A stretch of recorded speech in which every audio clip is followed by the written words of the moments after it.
You're about to listen to TADPOG. Tyler and Dave play old games. It's a comedy video game podcast. We would like to stress that the hosts are not experts and are really just very crass commentators. Seriously, this is an explicit podcast that happens to talk about video games sometimes. So please enjoy this pretty okay podcast with Tyler and Dave.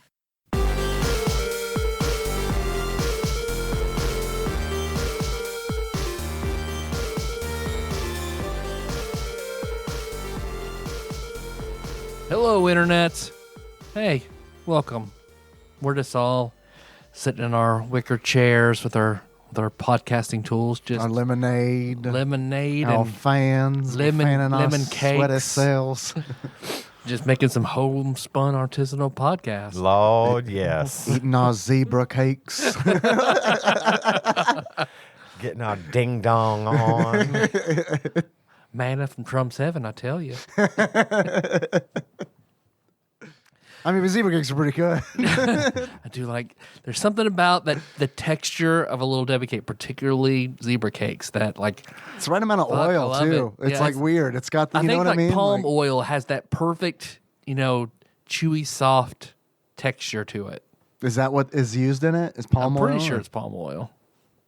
I mean, that way, a lot of it's in candy bars, so it stays just perfectly gooey at room temperature. Gotcha. So they use it inside there to keep the insides gooey? Or I would imagine, instead of like Crisco, that's what they'll have. I don't know that for certain, but that's what I would imagine it is. I've eaten a lot of candy bars recently, speaking of candy bars, because it's Halloween time just passed, and it's like we got a bunch of little fun-sized candy bars to give to the 3 trick-or-treaters who came by our house. We didn't have one. No, I take that back. We had one. It was our neighbor's daughter. She came by in her little princess dress, but we live 2 blocks from Jefferson Street. Yeah, I know. Yeah. So nobody trick-or-treats in our neighborhood. They all go to Jefferson. Jefferson's the spot. It's the spot. They block off 3 city blocks. Yeah. And the houses on the street all set up, and there'll be 150,000 kids running around. I mean, it is insane how many people. There was a lot of people, which is why we didn't go there this year. It was bad this year because they didn't do it last year because of COVID. There was which is totally over now. Right. Oh, it's totally over. It's totally safe, especially for kids. Right. Yeah. We didn't go either because my grandson was out of town with his family. They went to visit relatives and did Halloween with them. Right. Yeah. So we didn't go. But I did drive past because I had gone out to pick up dinner, and holy God, it was packed from where I was, and that was 2 blocks away from that. Yeah, I could see the cars were just parked all the way down and everything, and there was even a fucking helicopter flying over, getting video throwing candy. Yeah, that would be great, man. Hopefully not hard Caving in kids' skulls, like dropping a penny off the Empire State Building. Well, I think that's man. If I ever am it's like the turkey drop from WKRP. Right. Holy shit. Wow. Man, I hadn't thought about that in a minute. Throwing pumpkins out. Happy Halloween. Oh, God, the humanity. If I'm ever super wealthy, please remind me to rent a helicopter on Halloween and throw full-size candy bars out of it. over a crowd of children. Kids, open your sacks. I don't say it like that. You absolutely have to say it like that. We went out Get a megaphone. Attention, children. Ready your sacks. Ready your sacks for my full-sized bars. I'm going to throw my for Dave's special load. Happy Halloween. We went out to Ryan of Tyler's Brothers fames. We went out to his neighborhood, which was nice. Also, that's also a hot spot. Yeah, it was nice, but it wasn't I wanted to check that out because I know Jefferson's kind of a not really downtown, but it's packed. It's midtown. It's where we live. It's imagine a city in a movie. It is. Or because it's the houses are really close to one another. But out in Ryan's neighborhood, it's a little more open. It's more of a suburb. It's more of a suburb. So it's there were a mazeburb.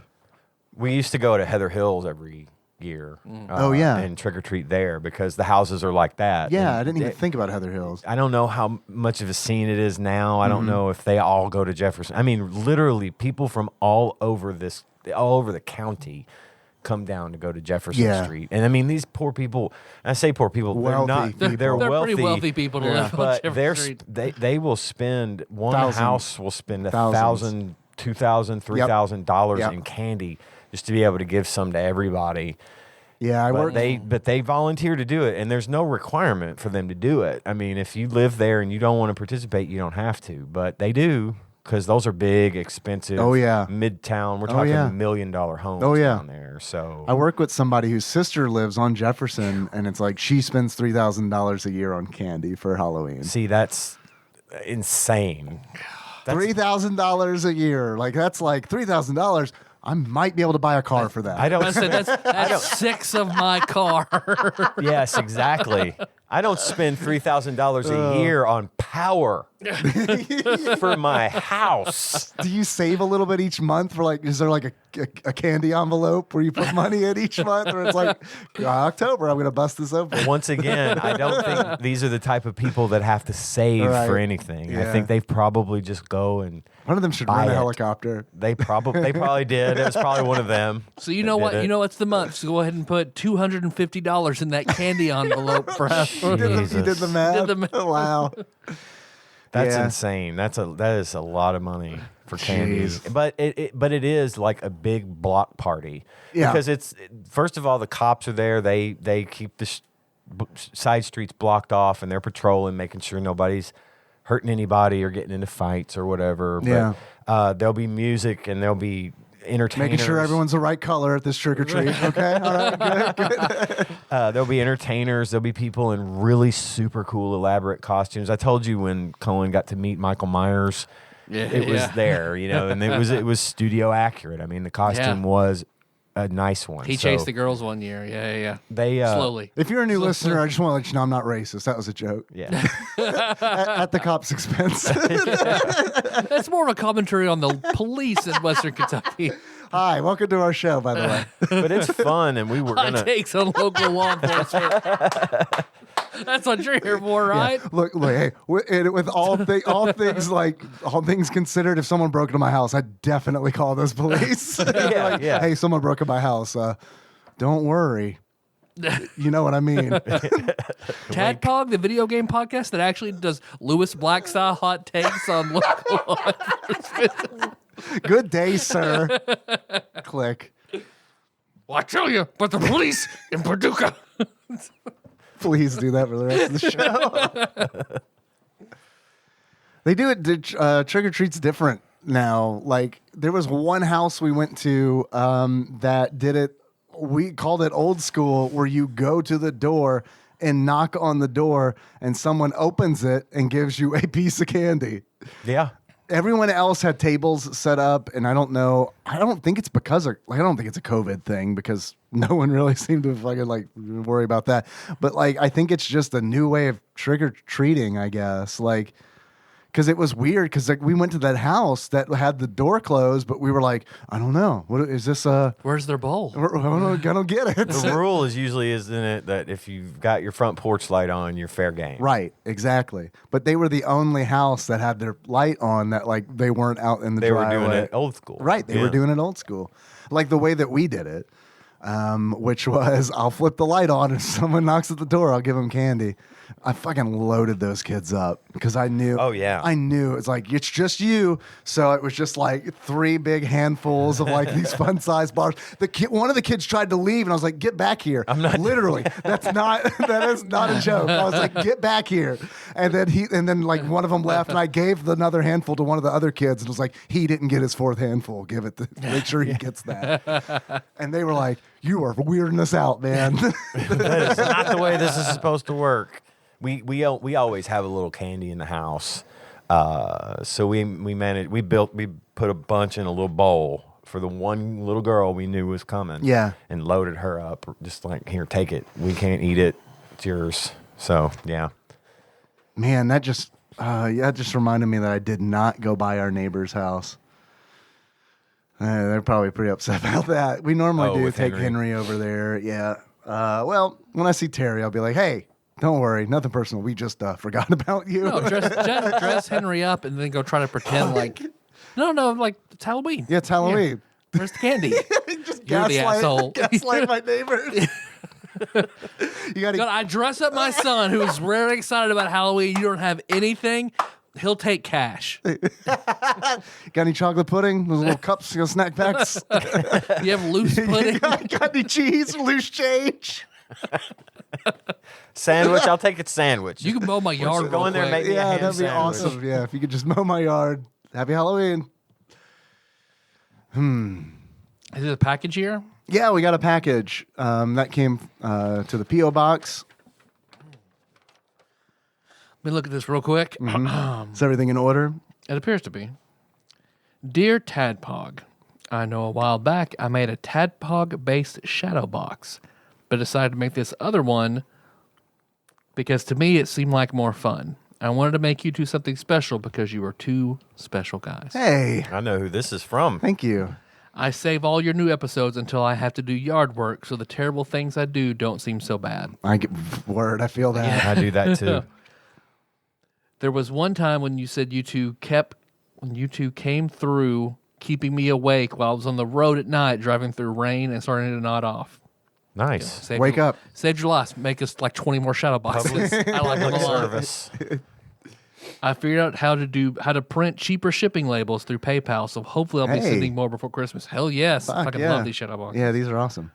But if I don't send another one out before Christmas, this is your Christmas grift. A Christmas, Oh, a Christmas gift. grift.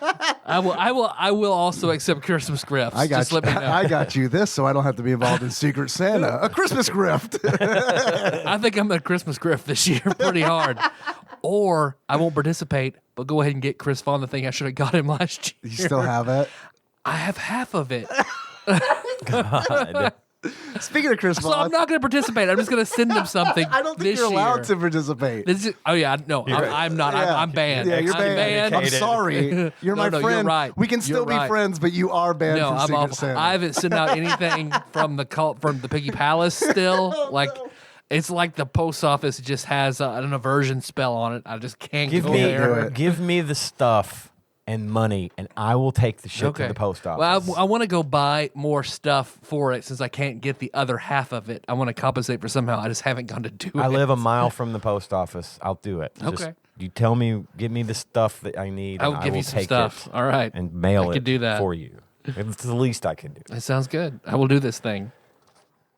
Merry Christmas, men. With love, the artist formerly known as Holy Dumpster Diver. Merry Christmas, Holy Dumpster Diver. P.S. This is a new custom shadow box I make where I personalize names and sprites. Oh, shit. Holy dumpster diver.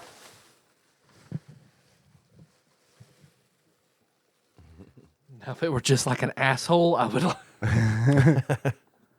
That's pretty good. River City Ransom. It's where they're in the sauna, with their nice. asses out. Tyler and Dave were very uptight, and the sauna was so relaxing. Dude. Pops, that's fucking beautiful. Dude, that's fucking awesome. Beautiful. Wow. I love that. That is so cool. I love that. Sauna Apes and 350. capes. No thanks.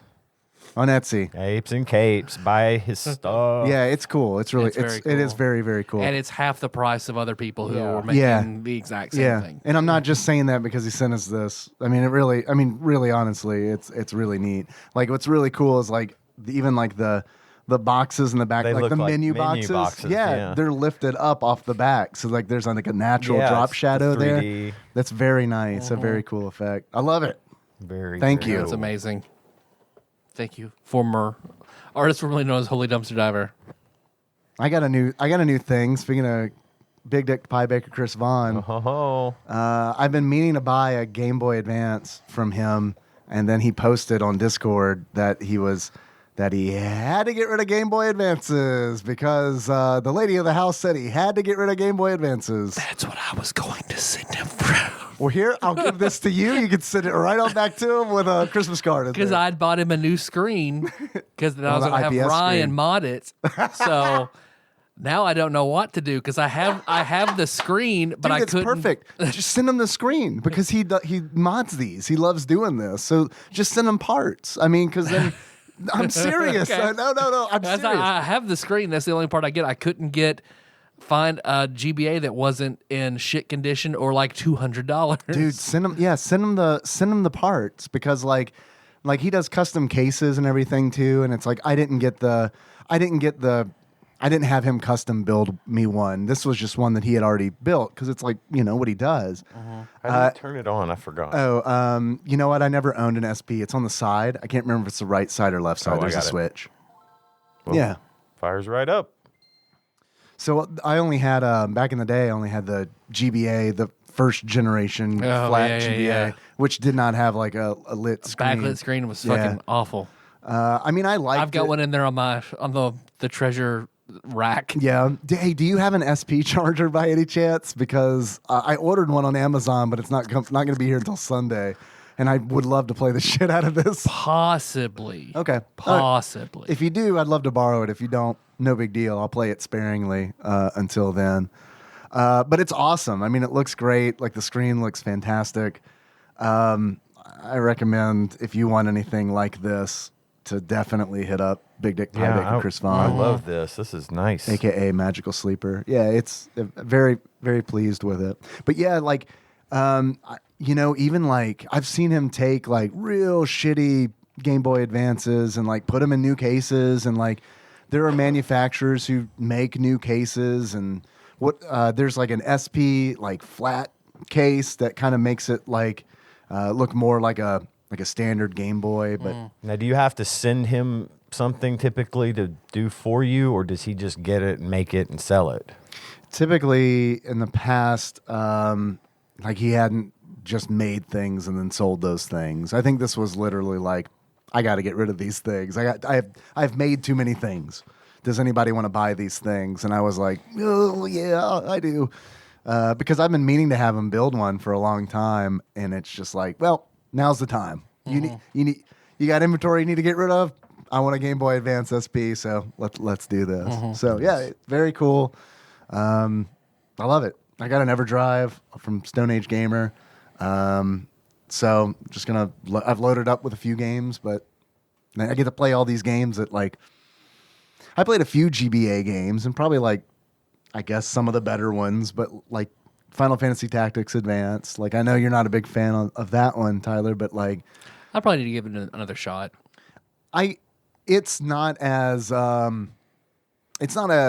mature a story as Tactics was, like the original Tactics. And I think that was kind of a stumbling block for me too, like just first getting into it. I mean, it was very much, when I fired it up, it's like, did I buy a baby game? Fuck. Well, I think for me, it was just, I didn't know the controls. It wasn't just like Tactics. Right, it's not. So whenever I didn't know the controls and there were laws, yes, and I didn't know how to do the thing that they wanted me to do, so as soon as turn one, I break the law and go to jail. Right. I was like, no. Yeah, if you don't like the law system, I mean, you might not be able to get over If it. they had walked me through, like, okay, well, see, swords are banned, so what you're going to want to do is this, and if walk me through the action, Yeah. okay, instead of just like, swords are banned, You use the how sword. do I switch? You're I don't going to have jail. anything else. What am I supposed to do? No, Well, is the law, what happens? Do I just lose more? No, nope, okay, nope. Yeah. Well, it's one of those things where it's like, I don't want to tell you got to play this game, because obviously you don't. But I think if you can get past that, and I miss that style of game very much. So yeah, I probably need to give it a try. triangle strategy, man. Like, I think you're gonna love that Yeah. game. I really do, because that gives me like, it's a new tactics game that's like coming out on the Switch, and it's like I played the demo, very, very much in the vein of Tactics, like very Perfect. much. Like, I mean, to like the style of like the writing for the story and stuff, and it's very like tons of political intrigue, no law system. so there's that. It's got that going for it, which is nice. But yeah, Soothe my chaotic good heart. No Yeah. law system. yeah. You know, what's the scene? I think it's Billy Madison where he calls that one that Steve Buscemi plays and like, hey, man, I'm sorry we picked on you. Right. Yeah. Whatever. And then at the end, man, sure glad I called that guy. Yeah. That's, for Chris Vaughn, it's just like remembering like pulling a random iTunes interview or review and commenting on it. Like, man, Sure glad I told that guy he had a big dick. Yeah, for sure. Yeah, I love having Chris around in the community. Definitely recommend his work. I think it's great. Oh, yeah. I It's top notch. Love that Game Boy that he made for me, and yeah, it's good stuff. Well, I've got a couple of video game related things. Yeah. First off, I brought this up in Discord today. The new Animal Crossing DLC, the free DLC, which is the final free DLC for them, dropped today. Yeah, you've been on that. I have a little bit. I was obviously tied up with other things all day, so I couldn't play, but I got started. What do you think? So far, they've added a lot of content. Yeah. There's not a lot of quality of life improvements. They've done one thing where you can get a recipe to make a ladder that's like on the side of a cliff. I thought you were going to say they added a new thing where you can get arrested. No. And I was like, whoa, I'm back in. Holy shit, There's baby. a law system. Yeah. No swords today, No Isabel. swords. No, you can put permanent ladders on the sides of cliffs, so you can just crawl right up. And there's a storage shed you can get that allows you access to your house's inventory from outside your house. Oh, that's very nice. That is nice. And you can also get an ATM machine that lets you access your bank without having to go into the courthouse. That's or also very nice. Guest services, I should say. They've got a new boat thing.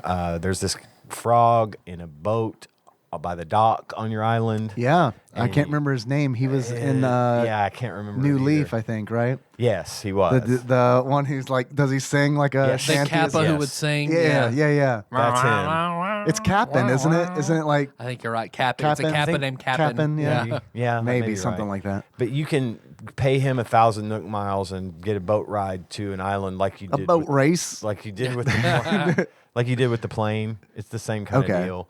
But now you can dig up gyroid fragments and plant them, and now you can grow gyroids. Gyroids are the fire hydrant looking things, Yes. right? Yeah. And apparently they've got a whole new recipe system now built into DIY. So now you can cook. And you can grow wheat and tomatoes and stuff to make flour, to make ingredients, to cook dishes. So what do the dishes do? Are they decoration or They could be decoration, or you can eat them. and then that like lift just trees up and stuff? Lift trees up. and Right. shit, Okay. yeah. Okay. That I haven't seen. Of course, they added Brewster's Cafe to the museum. What's that?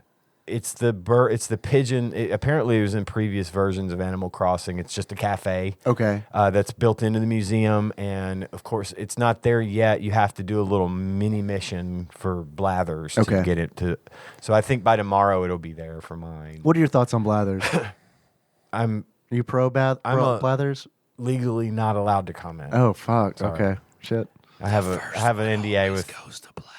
I haven't played this game for a minute, but I know that. You know Yeah. Blathers, yeah. But so there's that, and then they've added.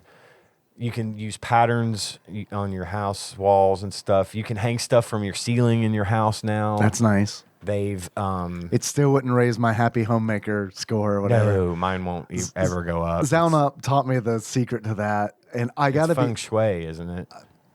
no. That's for luck in the game. It's apparently. and I like this is not against Zal at all. I'm glad that like he opened my eyes, and it's like you just fucking fill it with shit. Just fill it with shit. Just fill it to the fucking brim. And it's my style of decorating. and that's what it counts. yep, because it's like yep. And I it won't was do like, it that I was way. like, I don't want to do it that way either. Moby has a terrible score. Terrible. I tried doing Credit the thing. score? You couldn't even buy a fucking Jetta. I tried doing the feng shui thing where you put green Me too. stuff in Yeah, the yeah. south. Yeah, we talked about Oh, that's that. right. Yeah, yeah. I went all out with that. Same. Didn't work. Girl, same. No, it didn't. I'm sorry. So I'm sorry I gave you Girl. No, that. Girl, same. we had, and so there was that. Oh, you can expand your house's storage again. Oh shit! More turnips. More turnips. It's 700,000 bells to go to the next level. I of might have storage. that. Oh, I got definitely. I got 10 million in the Fucking, bank. yeah. I'm not worried about the money. It's just 700 grand to expand my. But I think it like. Bragger. Yeah, I'm bragging. I don't give a Yeah, shit. 700,000. Fucking have it. You want some of that? I'll buy. I don't care. I'm Dude, gonna buy 4. I've got all the money. They in fucking Animal lowballed Crossing. that shit because it's like it took you this long to put out the DLC. Like you gotta Oh. account for inflation. Right, By like week 2, I feel like everyone had a million bells Oh, at easily. least. I mean, Well, and I may jump in there and do the turnip thing one more time, just once. oh baby. But it's easy now. I mean, all you've got to do was- is get on the Nook site and you pay someone a Nook Miles Yep. ticket and some bells, and you go and sell your turnips and get millions, and then you're done. In theory, it was easy when I was doing it too, but the problem was everybody in the world was playing the game. Exactly. And like you'd Animal wait. Crossing and Tiger King. It was a different world. Yes, Yeah, it no was. shit. You like I would wait in queue. I would have 4 queues all open at the same time to get onto an island, Yep. sell turnips, and then it's like just keep my fingers crossed that one of those islands stayed open long enough Yeah, exactly. for me to get through. But anyway, there's new stuff you can buy from the Nook terminal, new like topiaries and flower planters. And Cool. There's new fence recipes. They've added a bunch of stuff. Now, apparently, I too. can't start playing this game again. Dude, apparently they've added something else, which I haven't gotten to yet, but you can go to Harv's Island. You know, where you used to go and take pictures. You could build rooms and take pictures. Was and that stuff. was like the wedding chapel and Yes, stuff, right? yes. Yeah. I noped out of that. Yeah, I did too. But now they've opened it up to where there's going to be vendors there. And fuck. they're going to sell like new hairstyles. And I can't do it. Apparently, Hobbs from Calvin and Hobbs is now somebody who can move into your town. fucking God. And there's a corgi. Oh and, shit. And little Nemo is like sometimes he'll show up there's a 1 in 10,000 chance he'll show up.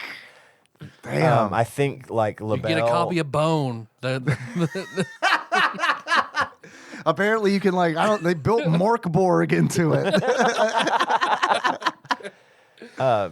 Apparently LaBelle's going to have a shop, and the ones that visit you normally are Yeah. going to have a shop now on Harv's Island. Oh, okay, that's cool. So you can go visit there, them do it. anytime. Yeah, so it's pretty cool. I think there was still some stuff they missed the boat on, It sounds cool. but it's so far it's been like I said, I've only played it for about an hour and gotten a couple of things done and I can't. whatnot. I but- can't.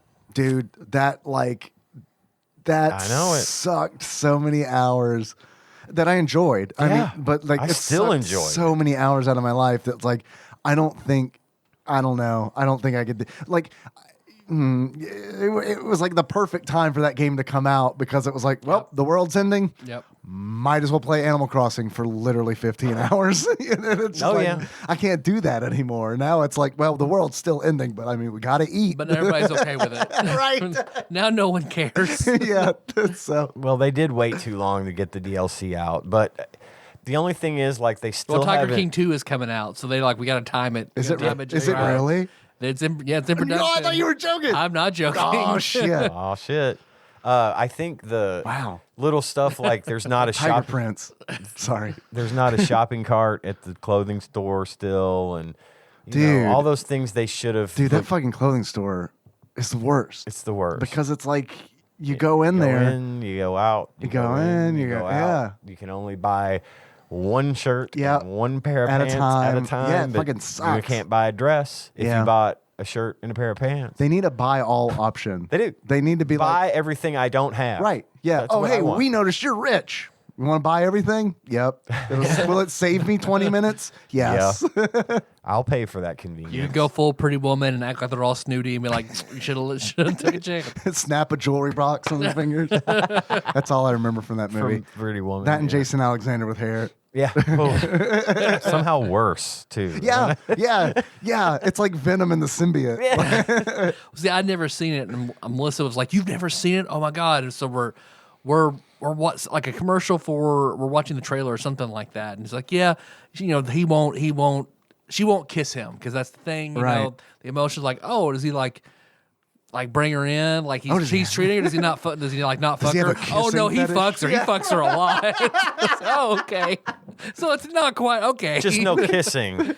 Originally, that But movie. then she kisses him. Oh, so then they end up together. So kissing does okay. So it's no longer a Oh, professional no, he relationship. definitely fucks her. Originally Fucks in the that movie, shit out of her. And she takes that money. he was supposed to, at the end, throw her out of the car and leave her. Oh, and they changed it? They gave it the old Damn. Hollywood ending. Damn. Gave it the Hollywood ending. They Yeah. were going to get harsh with it. Do you think Richard Gere was like, please change the ending to this movie? I think it was Or her. people are going to fucking hate me. Yeah. It was Julia Roberts. Yeah. I think that. It was like, this is bullshit. I don't think I can do this. And they're like, ma'am, this is. Have you seen Mystic Pizza? I don't do garbage, okay? Ma'am, this is actually the most realistic depiction of the horrible industry that preys upon women. Are you we'll make it a happy ending. It's fine. So I've got now I think I'm going to keep this set up for a while where I've got a living room game and a bedroom game. Oh, okay. Tell us about So- the bedroom games. It's just BioShock Remastered. Which one of you is the big daddy? and the little sister. You know. You know. Melissa. I like the drill hand. No, but so like if Melissa or Jack are asleep, then I'm gonna play the living room game. Yeah. But the PS5 was not touched. Like Artsy AJ played Miles Morales. Once she finished that, it just was untouched. She have that physical or digital? Physical. Man, ask her if I can borrow that. Okay, yeah. I'll trade her. She Whatever. doesn't play it at all, so yeah, you can take it. Didn't touch it at all until I bought her Overwatch. So now it's just like who gets the living room TV first? Because I've got Persona 5 on the PS5, and then BioShock Remastered in the bedroom, floating in between, whichever I can't get to Gotcha. first.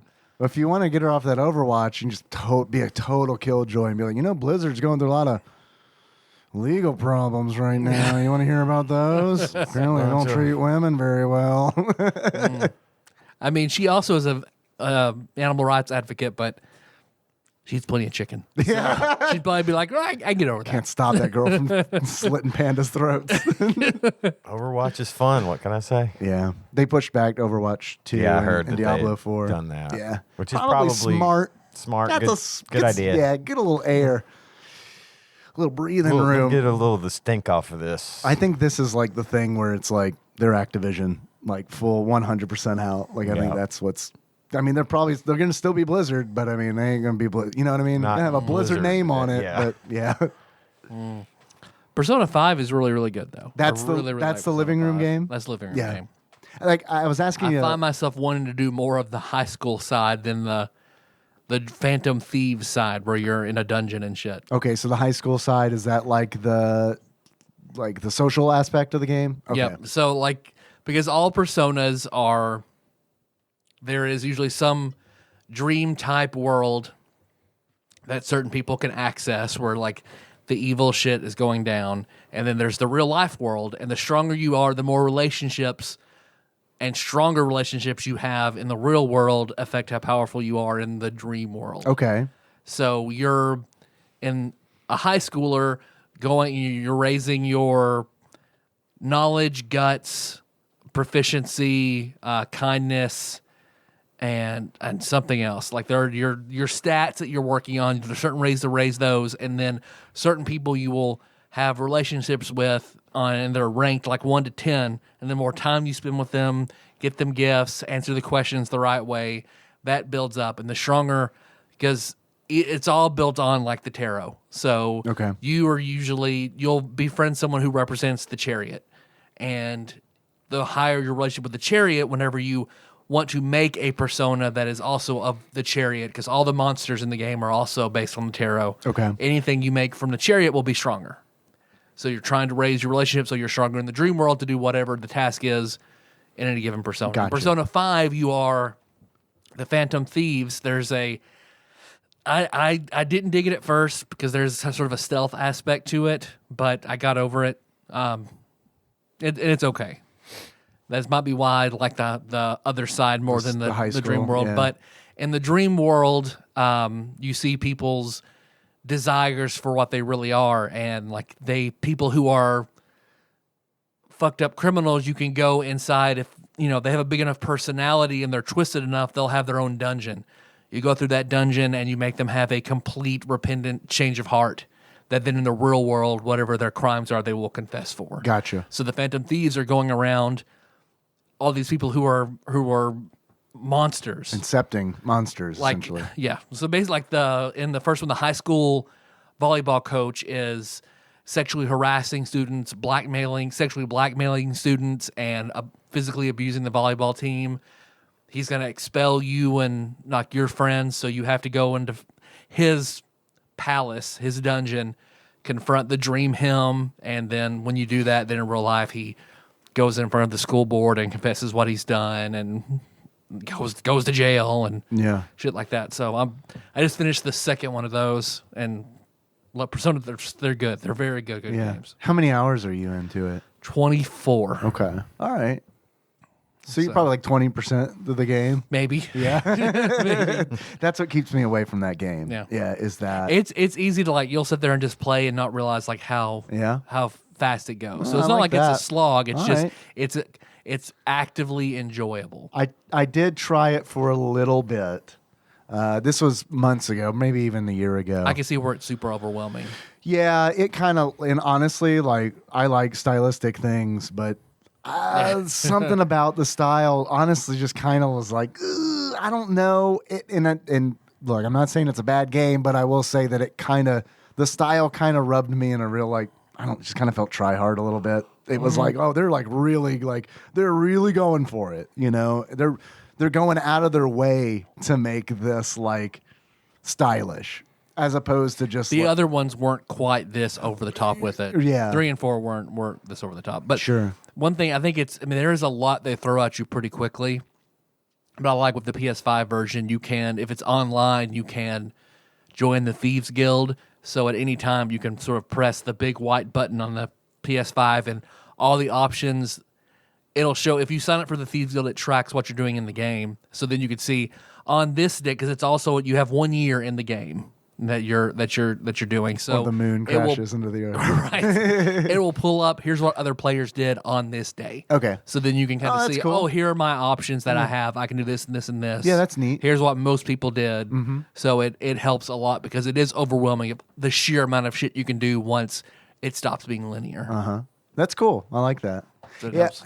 I've been tempted to give it another shot just because it's like I played it for like one evening and was just kind of like I said, it was less overwhelming and more just like I might honestly start with 3 or 4 yeah. and see if you like that before you try 5. I heard great things about 4. So I think 3 might be really, my favorite. what did 3 come out on? PS3? I played it on Vita. Oh, Vita. Oh, okay.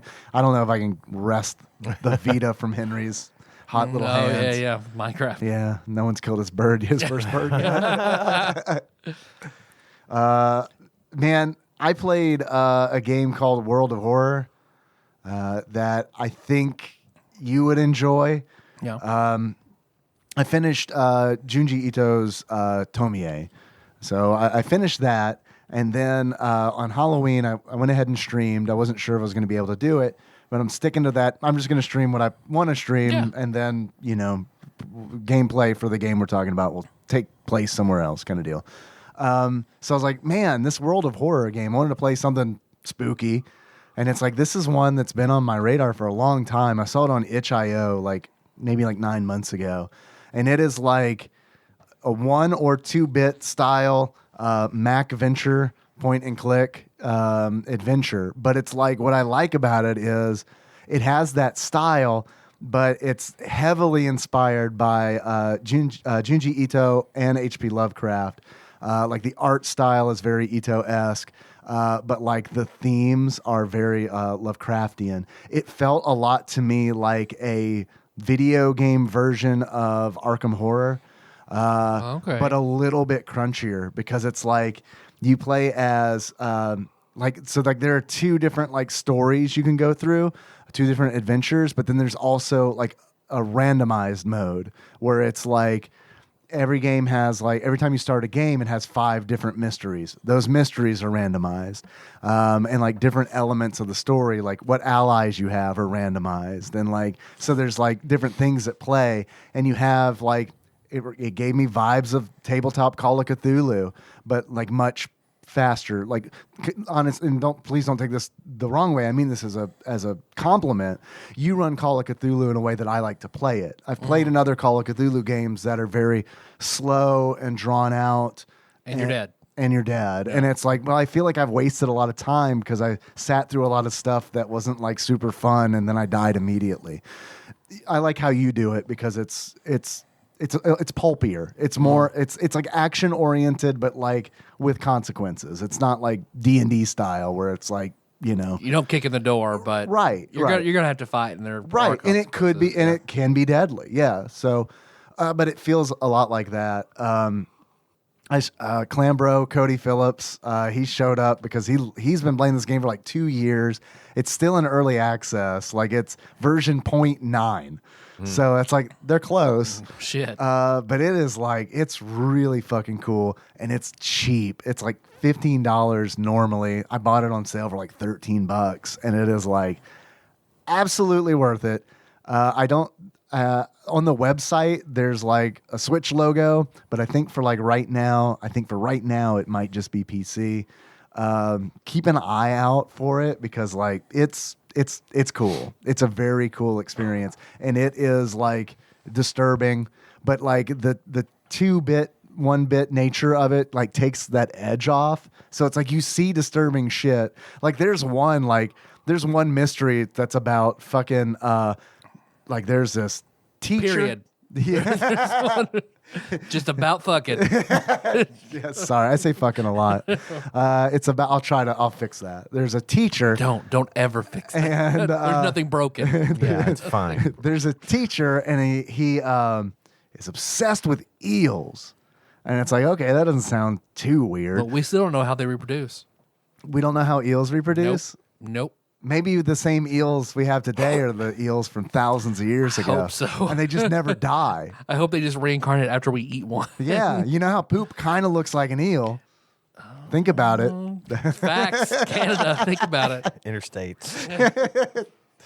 So so there's like this teacher who's like obsessed with eels, and you're like, okay, and like there's like these reports that like he's found some like he's got weird specimens and stuff, and you're like, okay, and you go and you investigate it, and like your neighbor is like it's real obsessed about it too, and like she takes a specimen, and it like she gets obsessed about it, and so like you like watch her spiral into madness over this, and it gets to a point where it's like she's fucking around with the specimen, and like you walk in and there's this scene of her where she's like her eye looks fucking horrible.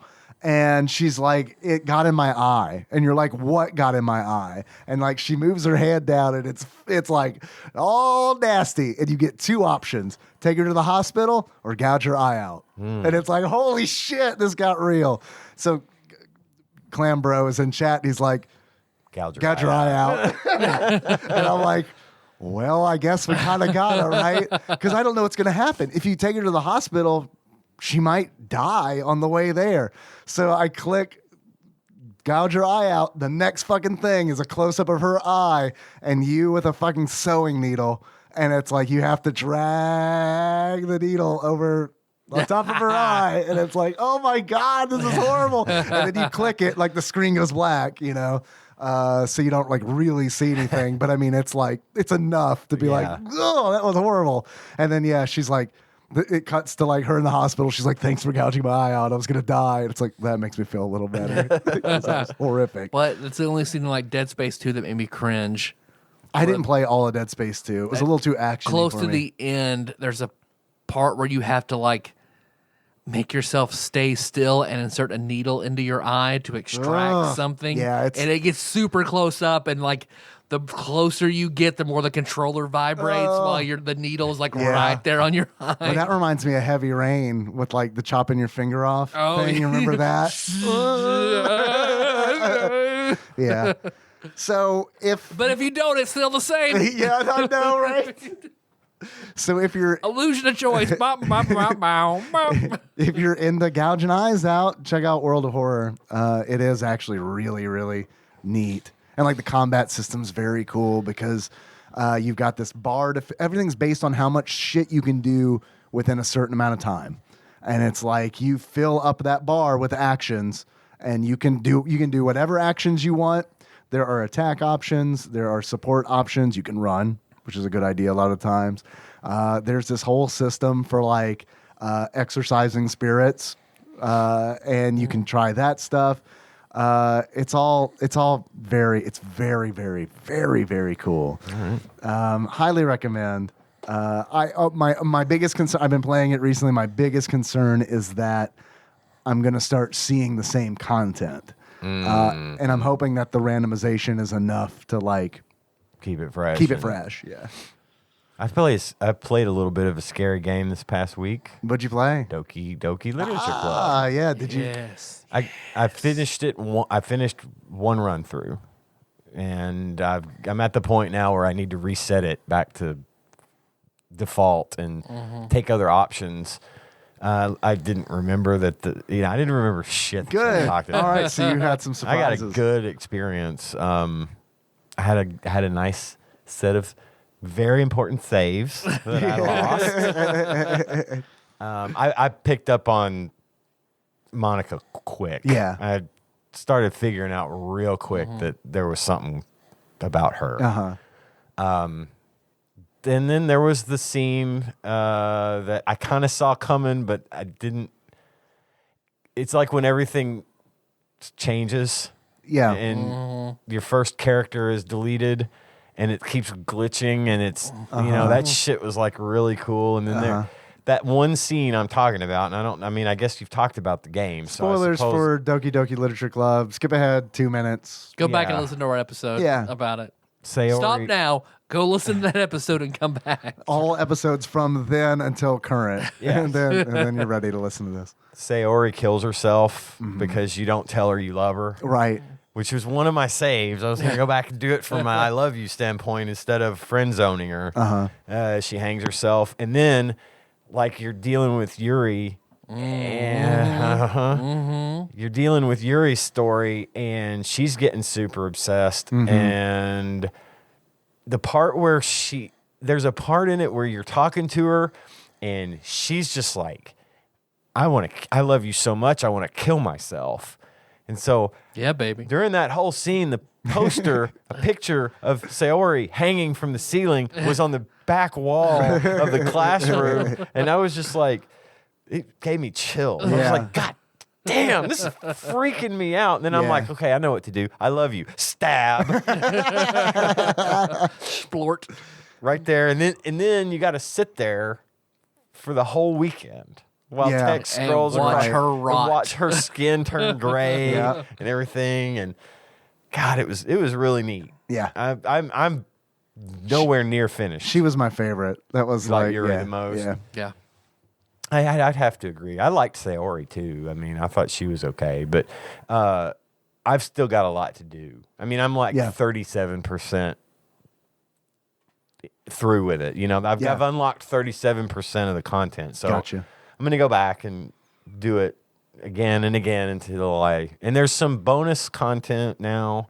They have these things that are like mini games, but they're just really, you don't do anything. You don't have to make choices. It just sort of, it's like when Monica and Sayori meet and they're trying to figure out how to start the club.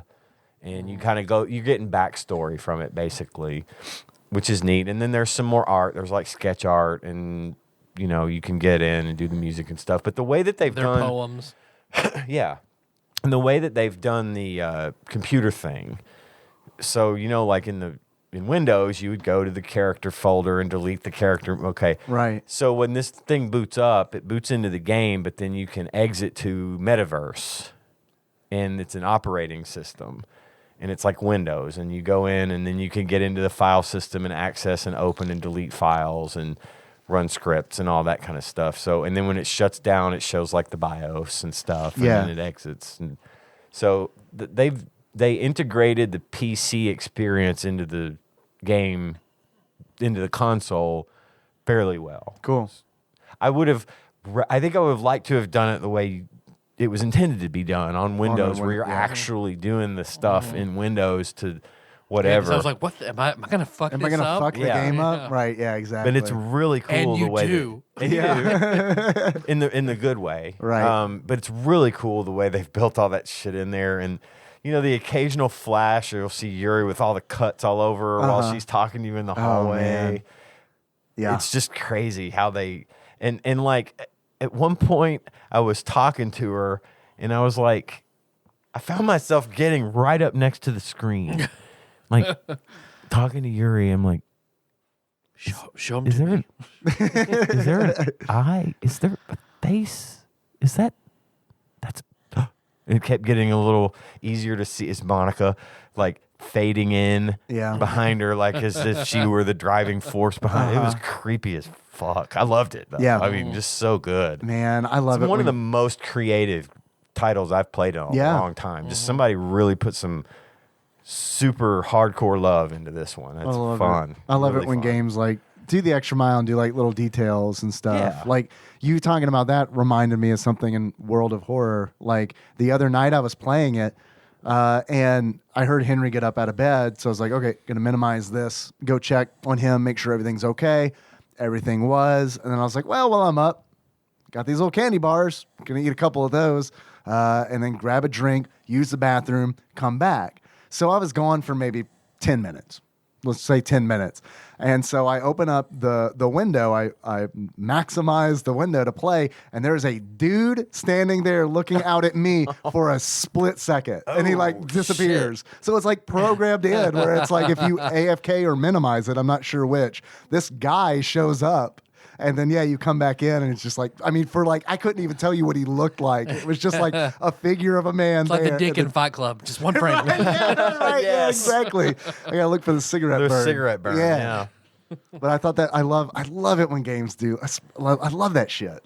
It's fun. I'm having a really good Good. time with it. I'm And really glad to I'm hear going to that. take it slow on the I'm not going to try to binge through this one. I'm going to come back to it this week, and then maybe I'll hit it again for a run through next week and just take my time with it Nice. because I'm enjoying it a lot. Nice, I love it. I love the game. Highly and definitely listen to the episode, but then wait like 2 years to play the game after that, so you don't get spoiled on everything. 'Cause I remembered the general concept of the game, and I remember listening to you and Chandra and everybody talking about it. Yeah, But everything was still a surprise to me. Everything got out of my head. enough time had passed, had passed, so it was.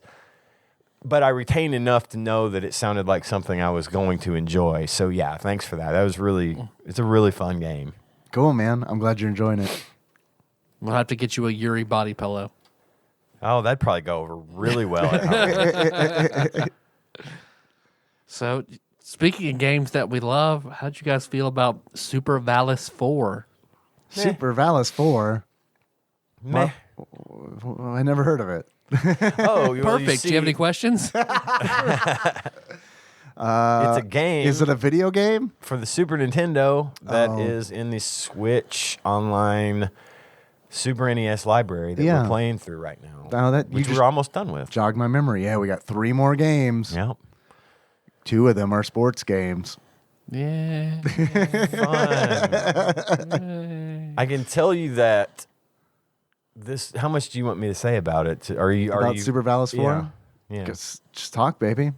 They based it on the PC Engine version of the game, which was only released in Japan. Obviously, PC Engine.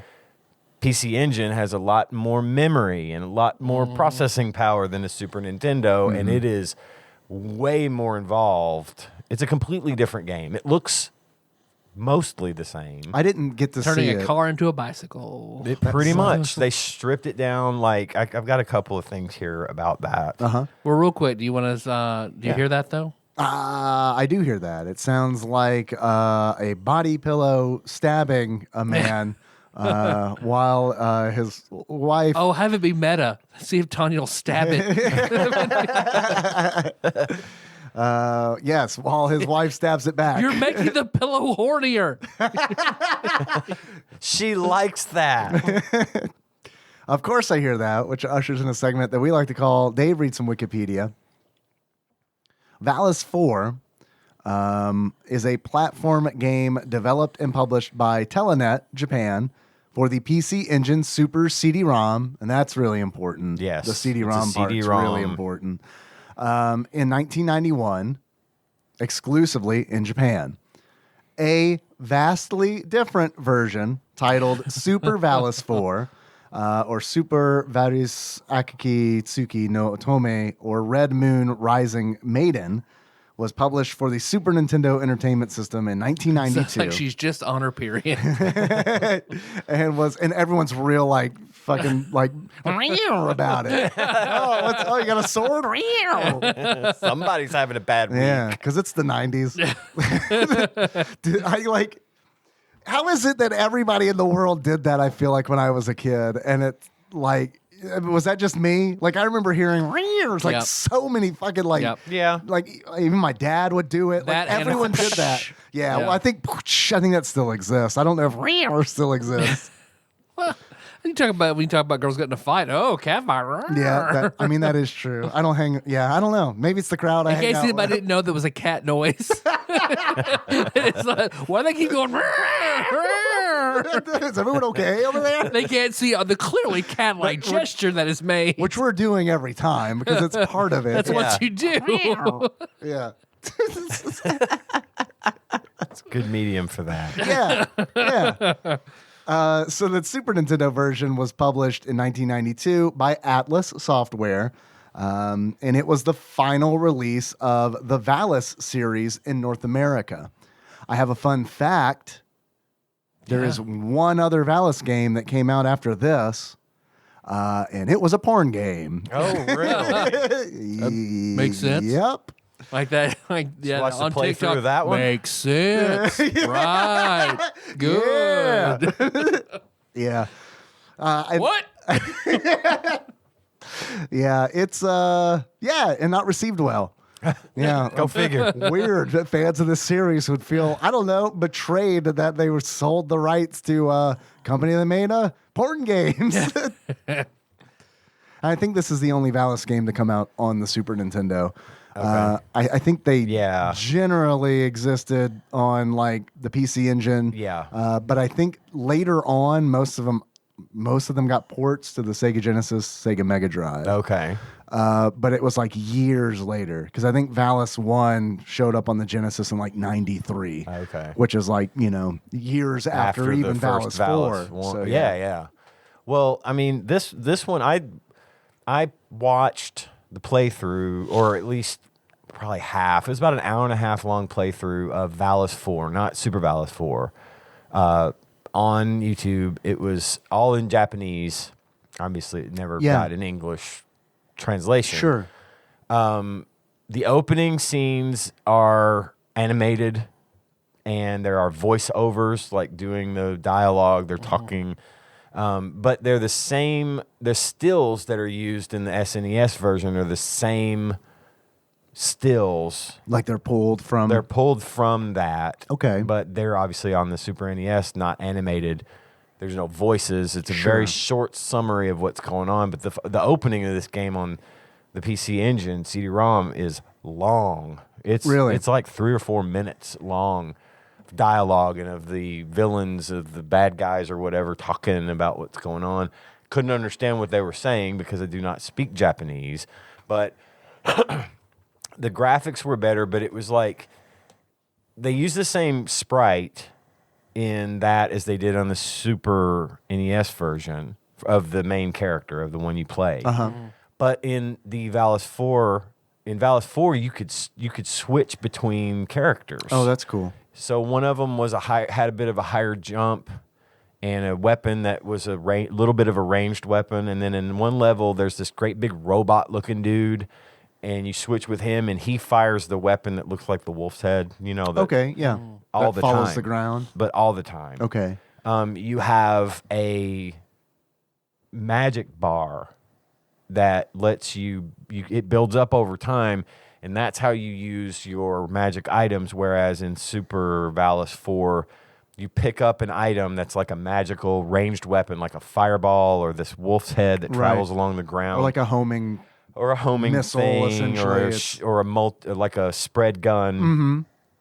but you pick that, you equip it, and then you've only got X number of uses of that weapon before it goes away and you have to pick it up again. If you could pull the Dave move, which is accidentally activate another power up. Oh, I've got an achievement nullifying for the one that you currently have activated. Right. So if you get 20 shots out of this one weapon and you've used 5 and you accidentally hit the button that puts it in the use slot of one of the ones you have in stock. Yeah, because you can hold up to like 5 of them, right? Something like that. And it wipes away the power up that you already have equipped. It doesn't put it back in your inventory. Right. It just gone. It's gone. And that is honestly, I think, Open a Coke, take a sip, throw the full Coke away, open another Coke, take a sip. That's exactly what it is. that's how I live my life, except for instead of throwing it away, I put it on the nightstand. Yeah, there you go. And then days later, I'm like, that's weird. I didn't drink this. Well, guess I'll pour it down the sink. Or I'll do that and be like, I'm going to chug this flat Coke. Oh, no. Because here's my mind starts doing this. There are spiders in that can. The worst it ever was, because I would always, all of my children love to open cans and take 2 drinks and then just leave them. So I drink a lot of flat Coke because I don't like. Am I your child? I'm starting to wonder. Well, it was the worst one time when I got in the van to go somewhere, and I was like, "Fuck, I need to take I had like ibuprofen, like I need to take this." So I took it. I was like, "What is around?" Oh, a Diet Coke. Okay. When I grabbed it and drank it, this is when Melissa smoked, and it was her ashtray. Yeah, so I got to baby. get ashy Coke. Oof. I've done that before to myself, where it's been like, because like I said, I leave a lot of fucking cans laying around. Sometimes you pick up the wrong can. I'm And it weird was about ashtray. that. I won't leave stuff laying around like good. that because I'm afraid I'm going to pick up the wrong can. Because you're an adult. Yeah, right. Yeah, because you have your shit together. Yeah. Yeah. Do I? Unlike If that's the barometer. I mean, Yep. Maybe. Yep. Don't question it. Pretty much It the is. only thing. unlike the inventory system in Super Valis 4, which does not have its shit It together. does not. Also, It has 40 in, water bottles on its nightstand. Yeah, it really does. Don't have its shit together. But I think, and I know we're not like into this yet, but I honestly do think that inventory system is the worst thing about Super Valis 4. I'd say that's probably accurate. Not comparing it even to Valis 4. And there's no comparison because the other game is. And I don't think it's fair. I don't think it's not fair. fair. It's just a shame. Yeah, I get because that. this would have been. I would have rather had access to. I would have rather they put if they could have. I realized there was probably space requirements and constraints there that wouldn't have worked. But That's why I Valis want to play 4 Doom looked. on Yeah. the Super Nintendo. Yeah. I hear that suffers from the same thing terribly. Okay. Yeah. Well, And I'm here for it. And but there's in Valis 4 you've got 1-ups. You don't. So in Super Valis 4 you basically have a life bar, but unlimited continues. Yeah, and I think that might depend on what difficulty you're playing the game on. Well, and I can weigh in on that. Okay, good. Because I just played it on normal. That's all I played it on.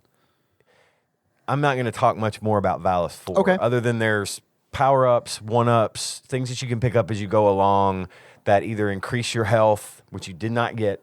You do not get health increases except for the one inventory item that's a heart. Right, which you'd have to equip and then use. And equip it and use it, which is hard It is. to do rather than just giving you health, which would be nice. They do let you do it. You can pause the game and do it from there. You can activate any of the items from the pause screen, which is nice. That is cool. They do allow you it's kind of one of those things where it's like we realize that this is a lot to fucking juggle while you're fighting enemies, dodging lasers and shit. So you can pause the game. And eyeballs thrown by spider shells. Right. Yeah, head crabs and whatnot. Yeah.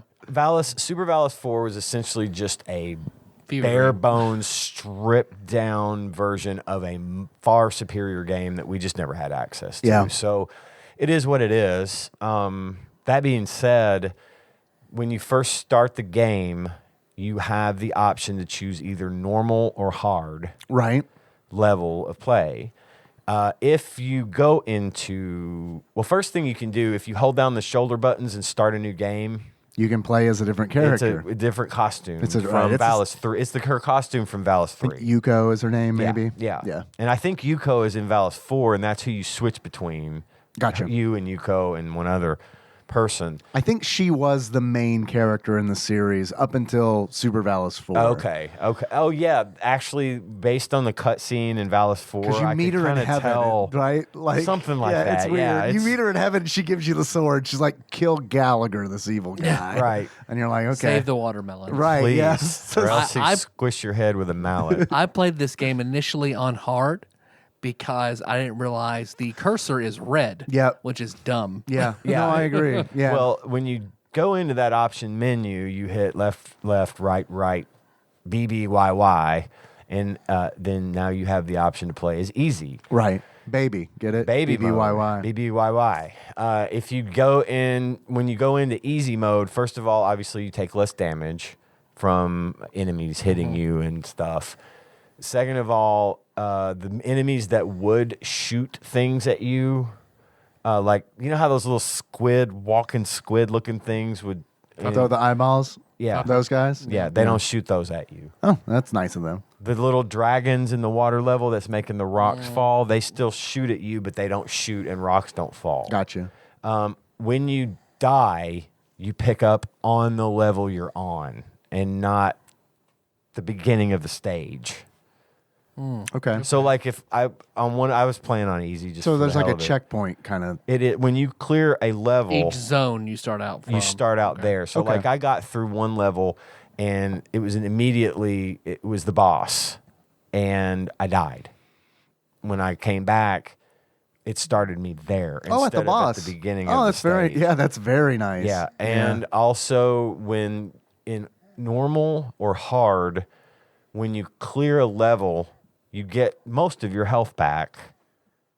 On easy, you get it all back. You get it all back. Okay. They start you off on easy. They start you off with a full inventory. Okay. And hearts are 3 uses instead of 2. Oh wow. So you That's can really helpful. pump it up. Did they change armor at all?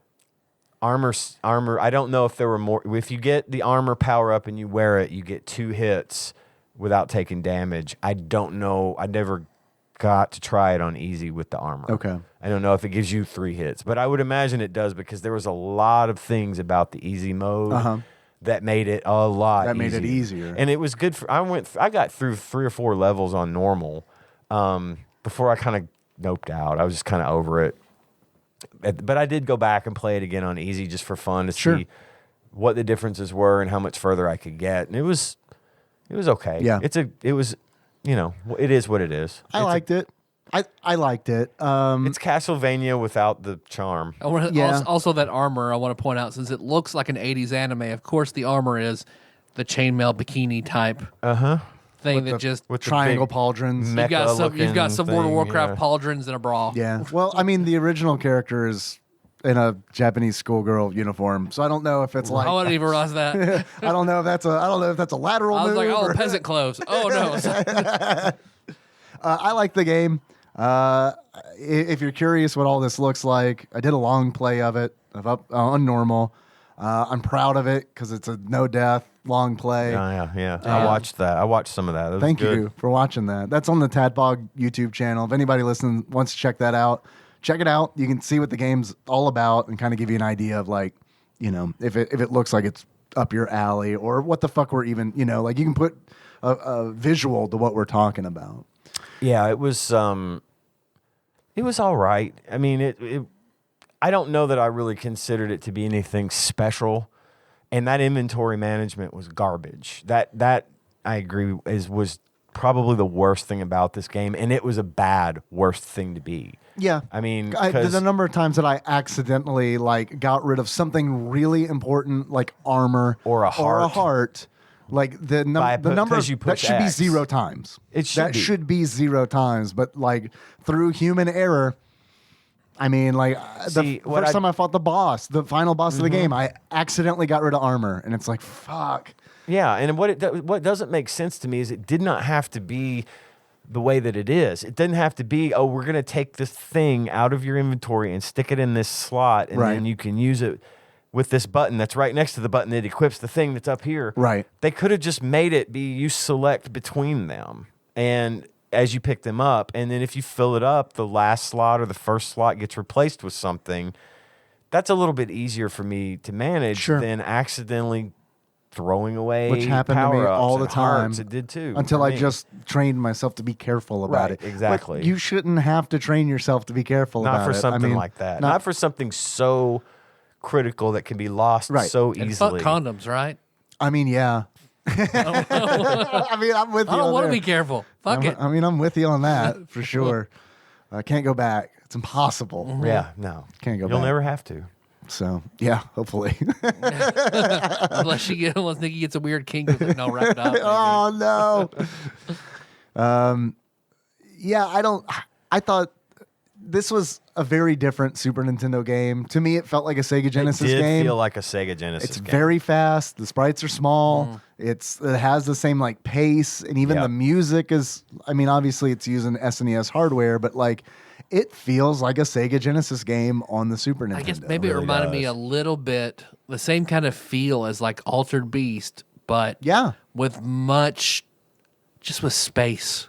yeah. A lot more space. Well, Yeah. and that's the thing too.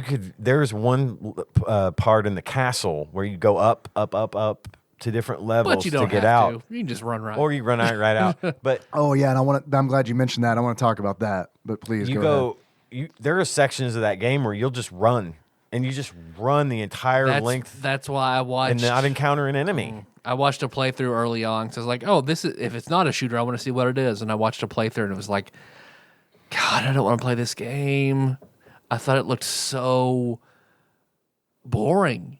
There was a because lot of there boring was so parts. much just like open area, like you didn't have to go to, not a lot of enemies, just sort of running, just sort of.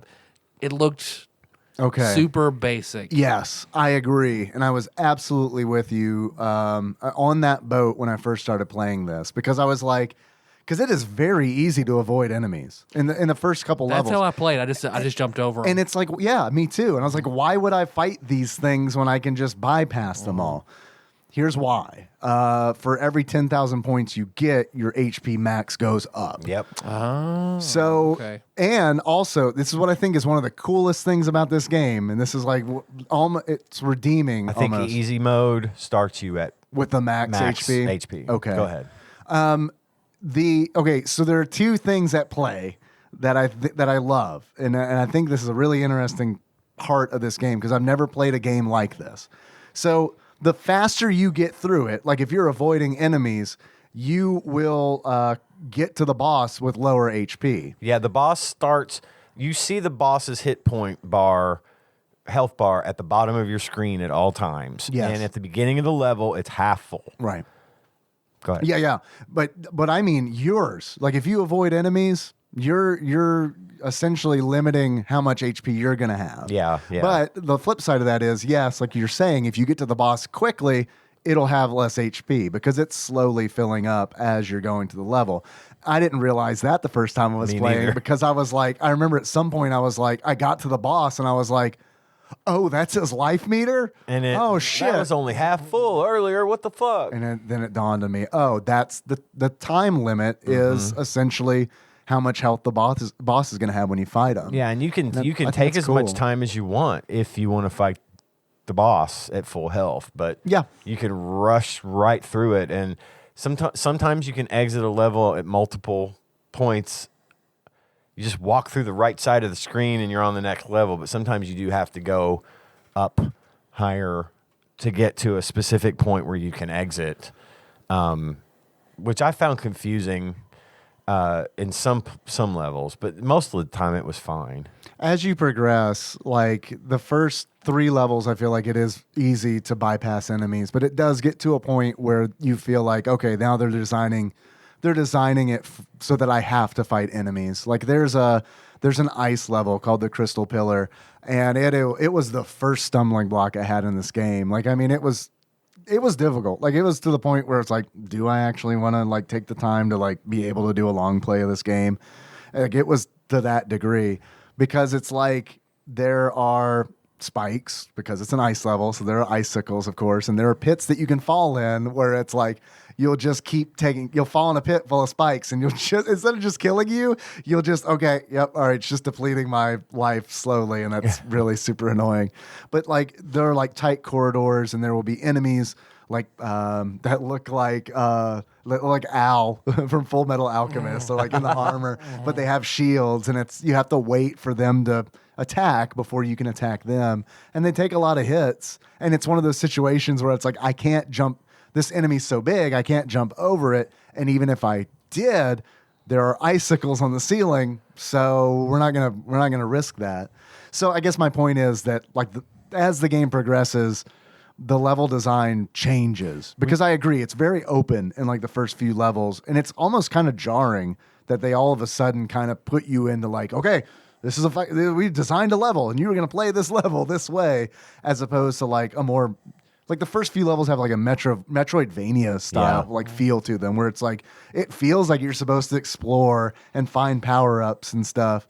But yeah, like the last half is very much like here's your railroad. Quick tangent on Metroidvanias. The Record of Lodoss War 1 looks really good. Yeah, It looks really good. I've seen some gameplay of it. Yeah. I know Dalton, Guitar Man Dalton from the Steam Machine podcast. He's picked it up, and I think he had positive things to say about it. And I like the idea of playing as Deedlit. She's essentially like she looked like she plays like Alucard to me. I mean, just based on the the video I saw. On Super Valis, did you have? I didn't think to check this. After I watched the Valis IV run through, was there a slide move? Could you do a slide move with her? No. See, in Valis IV, you had that, and you could slide, and she could slide over fairly wide gaps. That's nice. Which would be nice in a level like you're talking about with spikes on the ceiling and shit, that you could just basically slide over it. If you can slide in this game, I completely missed it. Okay, well, because that's her thing. She's got a standard jump, but she can slide. But when you switch to Yuko, Yuko has a double jump.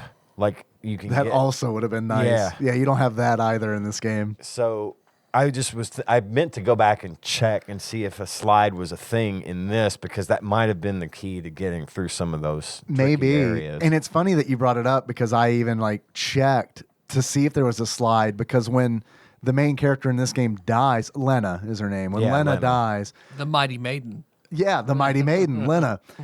When she dies, she lays on her side, and it looks like a slide.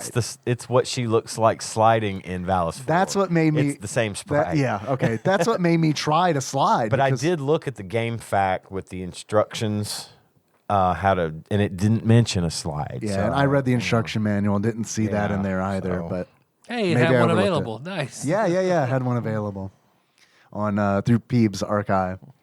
It was fair to middling. I mean, I didn't hate it. No, but I don't think I'll probably play it anymore. It reminded me of, which I loved as a kid, going back to it, didn't care for it so much. It reminded me of Smart Ball, in that it was kind of basic jump and action button, wide levels, open spaces, got, gradually harder, and so yeah, it's okay.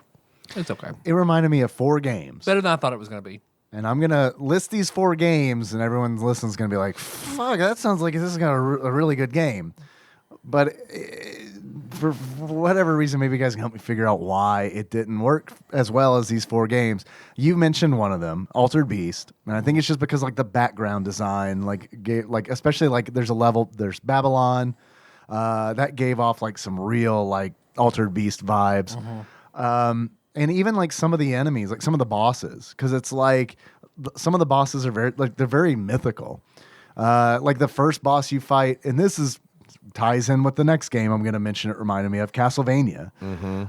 The first boss is Death from Castlevania. Like it just is just Death. like him. Throws his scythe like does he the does same everything. shit Death does, and like name a Castlevania game, and he does it in it. Yep. The difference is you can hit the scythes and knock them out of the air, and if you stand right in the middle, he just flies right He'll over fly. you. You got to duck, but he'll fly right over you. He's a pushover, but he's is. the first level boss. He's not even one of Gallagher's generals. He's just like the domain. He's just Death. the lord of this domain or whatever.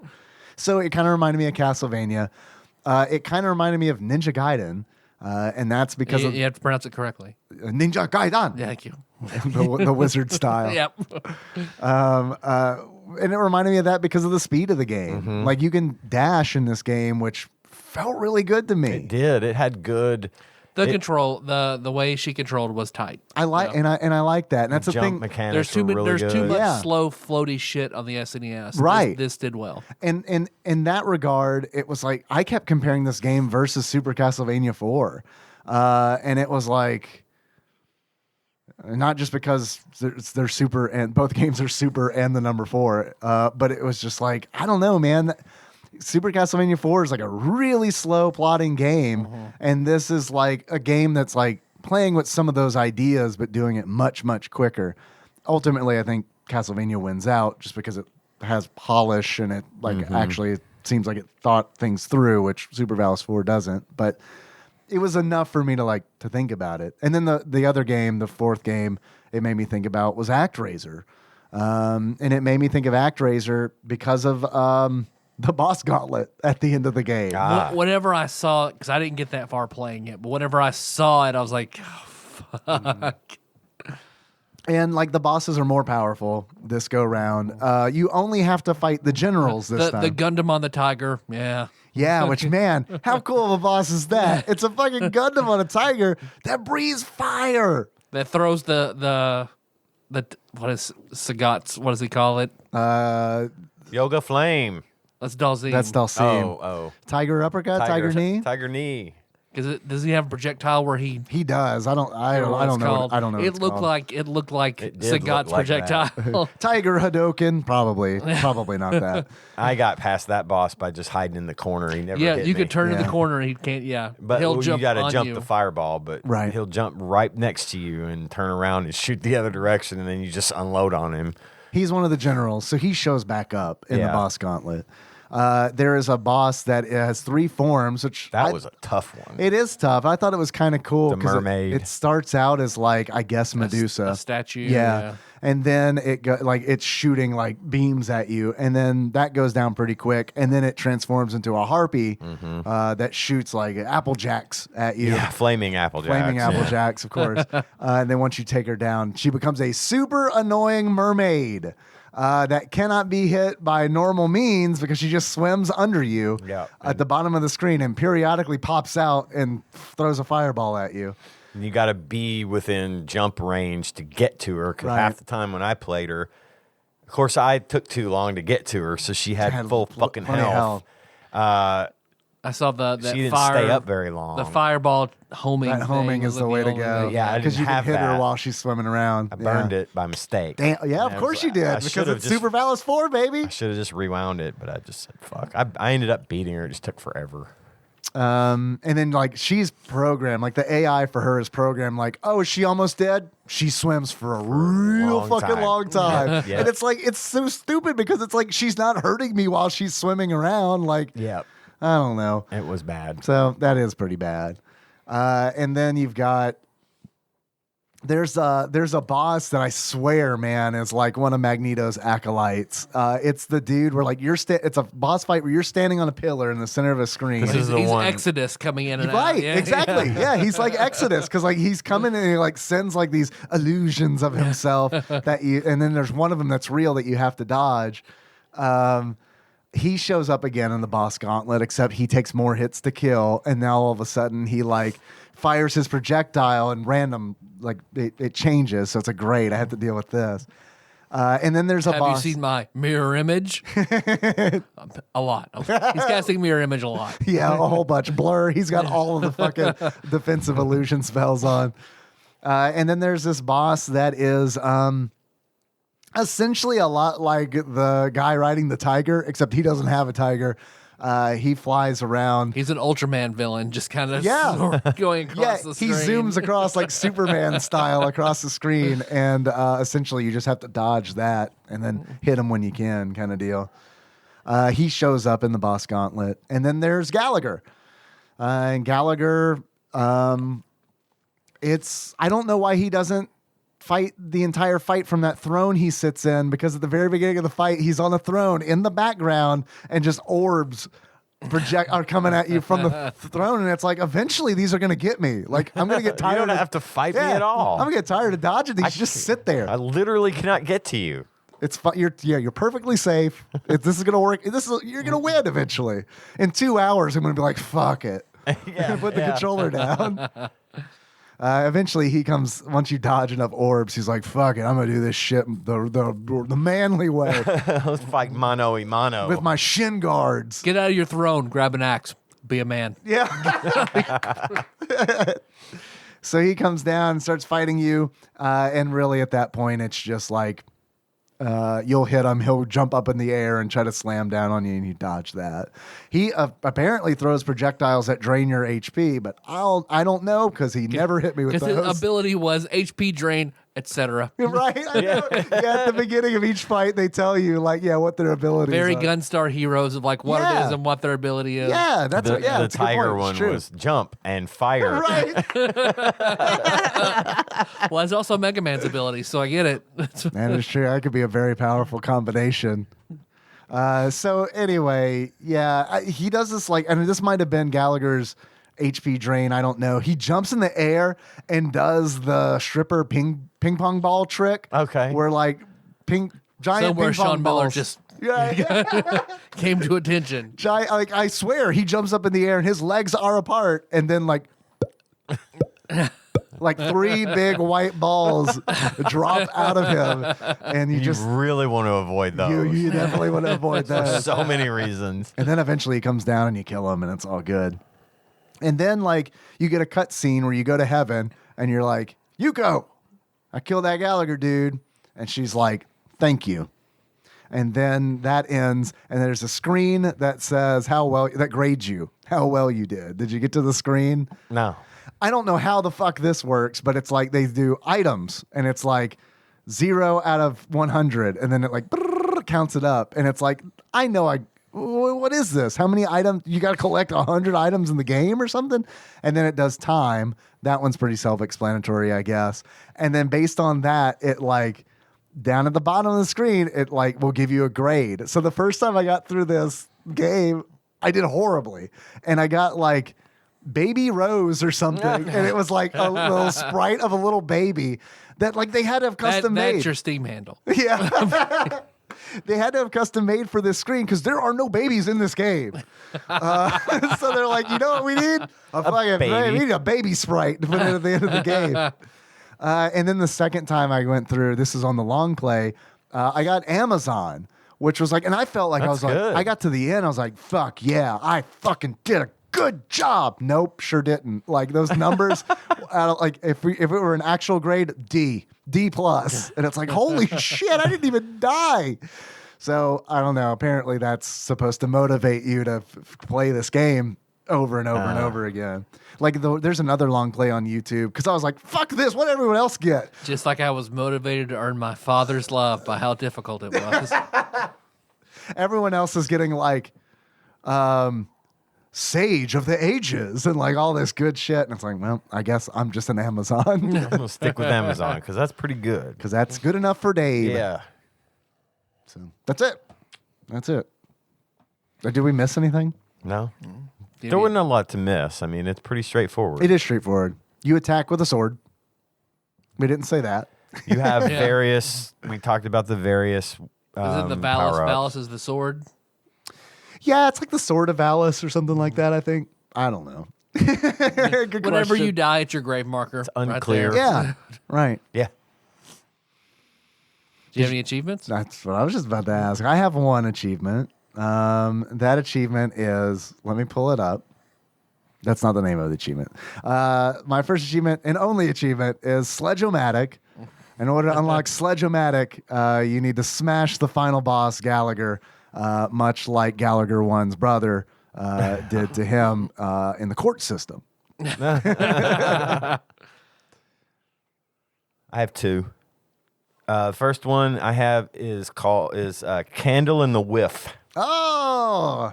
Try to hit the candles on the wall in the Castlevania style, only to realize they're just They're decorative. just, yeah, right. I love that. That's great. And the second one I have is have a fucking heart. And to get that one, you accidentally equip a second heart while one is active, losing the first heart altogether. Yeah. Hey, I got another one. Time Lord. In order to unlock Time Lord, it's just that achievement as well. Yeah. It's the only way to have two hearts at the hearts. same time, I guess. I've got one as well. Okay. Oh, death. Oh, death. And die to death. Nice. Die to death. Well, he's dead. He's got one job. Die from death. Man, when they started making budget cuts and Death has to start doing other jobs. No, right? I wear a lot of hats around here. He's fucking filling the water jug. Funny, I'm only getting paid for my primary job, but I'm doing like 4 other people's jobs. Hey, Dad, you working hard or hardly working? That reminded me of Norm Macdonald doing, what's his name? The Tonight Show. Ed McMahon. Johnny Letterman. Carson? Letterman. Oh, Norm yeah. Macdonald's Letterman. Yeah. Yeah, that's really... got any gum? And they were really like friends, so that's what I feel like. Because like Norm didn't do many impressions, but like I feel like that's why like his Letterman is actually like a good impression. Like you wouldn't be fooled, like that's but you know who he's portraying. His and Burt Reynolds was fucking spot yeah, his on. Burt Reynolds was Loved really it. good. So Loved it. much so that he still played the character as someone else. On My Name is Earl. So Burt yeah. Reynolds was on it, and he played Burt Reynolds' son in that character. Right? Yes, yes. In the strip club, right? Yeah. The He strip was like club the owner. super aggressive. Yeah. Wow, I forgot about that. Me too. And also tying it back to Death, he played Death obviously in Family Guy. So there we go. It comes around full circle. Nice. Wow. We're good podcasters. Yep. Yeah. Yep. We pretty much got this podcast thing on lock. nailed down. It's only been about 10 years. It's about time. Yep.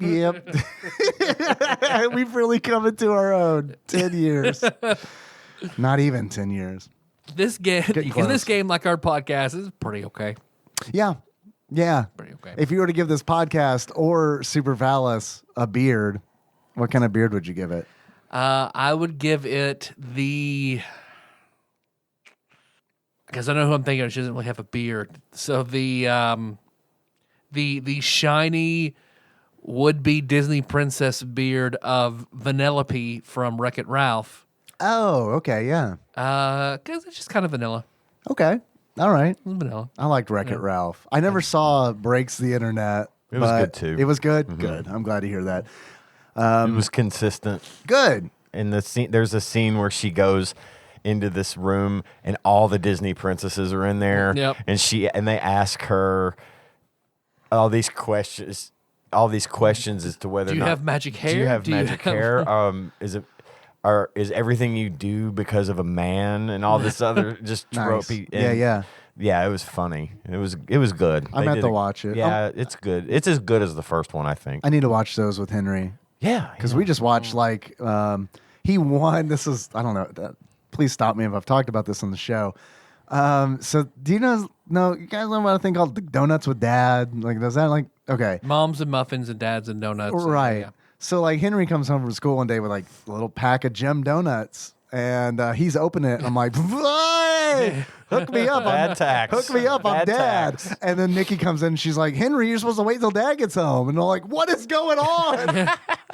And she's like, "Donuts with Dad," because I hadn't heard about it. And she's like, you guys are supposed to eat those donuts, and then like take a photograph, and like then upload it to Facebook. Oh, at Central it was different. Oh, okay. It was the dads would have to go have donuts Yeah, it in used the to morning. be. We used to have to at go school. to the school. Maybe it's a COVID Probably. thing. Oh, yeah. Maybe Probably it's a COVID. precaution.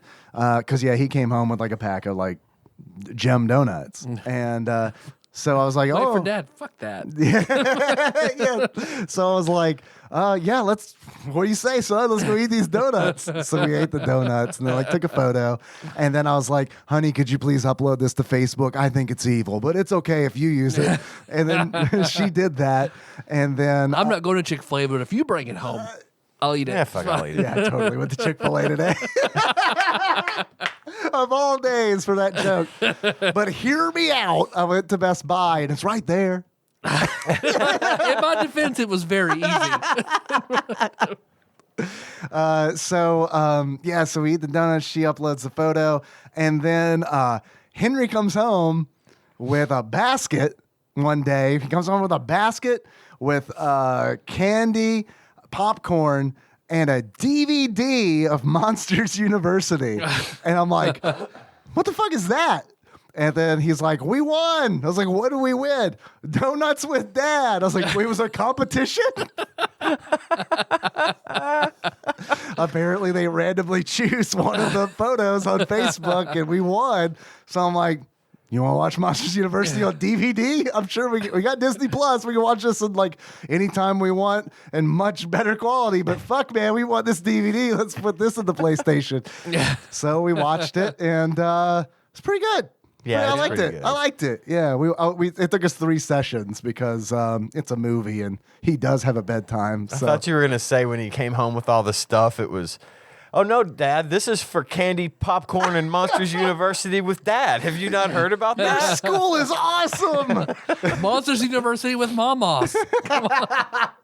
They get way more treats at school than I remember getting treats at school because it's like, Forgot shit. at dude, when he school. goes down like the list of like, I was like, what'd you have to eat today? And it's like, oh my God, like Kelsey brought snacks, and it's like, what were the snacks? And it's just like, what? Fucking like Skittles and shit. The kid just brings Skittles, and it's like, I don't know, man. I just feel like it was rare for me when I was going to That school. never happened. I don't remember. I mean, if we maybe occasionally had a birthday or something, but most of the time, Valentine's Day was about was the yeah. only day. And Halloween. Halloween. Yeah. And before Christmas, around the major kid holidays. Yeah. It was The something. fat seasons. But never in between. Rarely ever in between. Yeah, same. So good for him. Lucky for him. Yeah. I guess. But then it's also, I have these conversations with him where it's like, dude, you eat like shit at school. What do you mean you want a treat? You've already had like 15 fucking treats, Here's some man. carrots. Yeah, right. I can't look. Here's some square pizza you'll eat at home. I can't contribute to your diabetes. Your public school is doing enough as it is. So speaking of winning something. Yeah. So last weekend, I didn't win this, unfortunately, but last weekend, Choco Chica wanted to go to Talon Falls. Oh yeah, the spooky haunted house thing. Massive. Like Yeah, I've it's a never big deal around been. here. I went Whoa. 20 years ago when Oh, it was okay. just like a circle where people would jump out at you, Right. and you paid like Yeah, $5. now it's like a fucking theme park almost. Yeah, it's a huge. permanent structures. Like you could just go in and just like sit by the fire and eat the concessions and shit like that, and then you pay to go into each of the haunted houses. Oh, that's kind of cool. So you don't have to pay just to go in and sit around the fire? Yeah, you can just Hey, go that's in. neat. So like the parents can go in and the kids can still. Oh, go. I'm down. That's cool. I mean, you said concessions. I do like that. I don't get I any. mean, they're overpriced concessions, but yeah, That's they're fine. there. I don't get any treats at work, so I can have as many as I want at the camp. So we were sitting around the fire, and what is it? Because her and then 3 friends, they all went. They're going in the haunted houses. They went immediately to the big Talon Falls, which is the big one. It takes like 20 minutes to go through this haunted house. That is a long. Once they get out of that, then they just kind of stand around. They're too scared. They don't want to go into any of the others. And I was like, well, what is it, like $20? Melissa was like, no, $60. What? How Whoa. much did you say? I was like, what are the? Did you say 16 or 60? That's what I asked Melissa. Please clarify. No, 60. No. Each of these little girls paid $60 to come in here. Each. They're I was making so much fucking money there. You're fucking with me. She's like, no, I told you. Oh, I wasn't listening clearly. Wow. That is like Wait, Disney 60. World. You didn't pay for all the kids, did you? No. Oh, thank God. No. That explains why you still have a house. Because it was just like, oh, she's going into all these haunted houses. That's seriously. Oh, wait. You pay 16, you can get into any that you want? Yeah, you Oh, can yeah, go the then yeah. ticket, and then you go to all the she has maid the- appeal. then yeah, because they were absolutely. they just were walking around making TikToks and selfies. Like, Oh, no, you're going. Yeah. You go in those goddamn haunted houses. Walk the plank. I don't care how Walk scared the plank, you are. hook style. You're going in.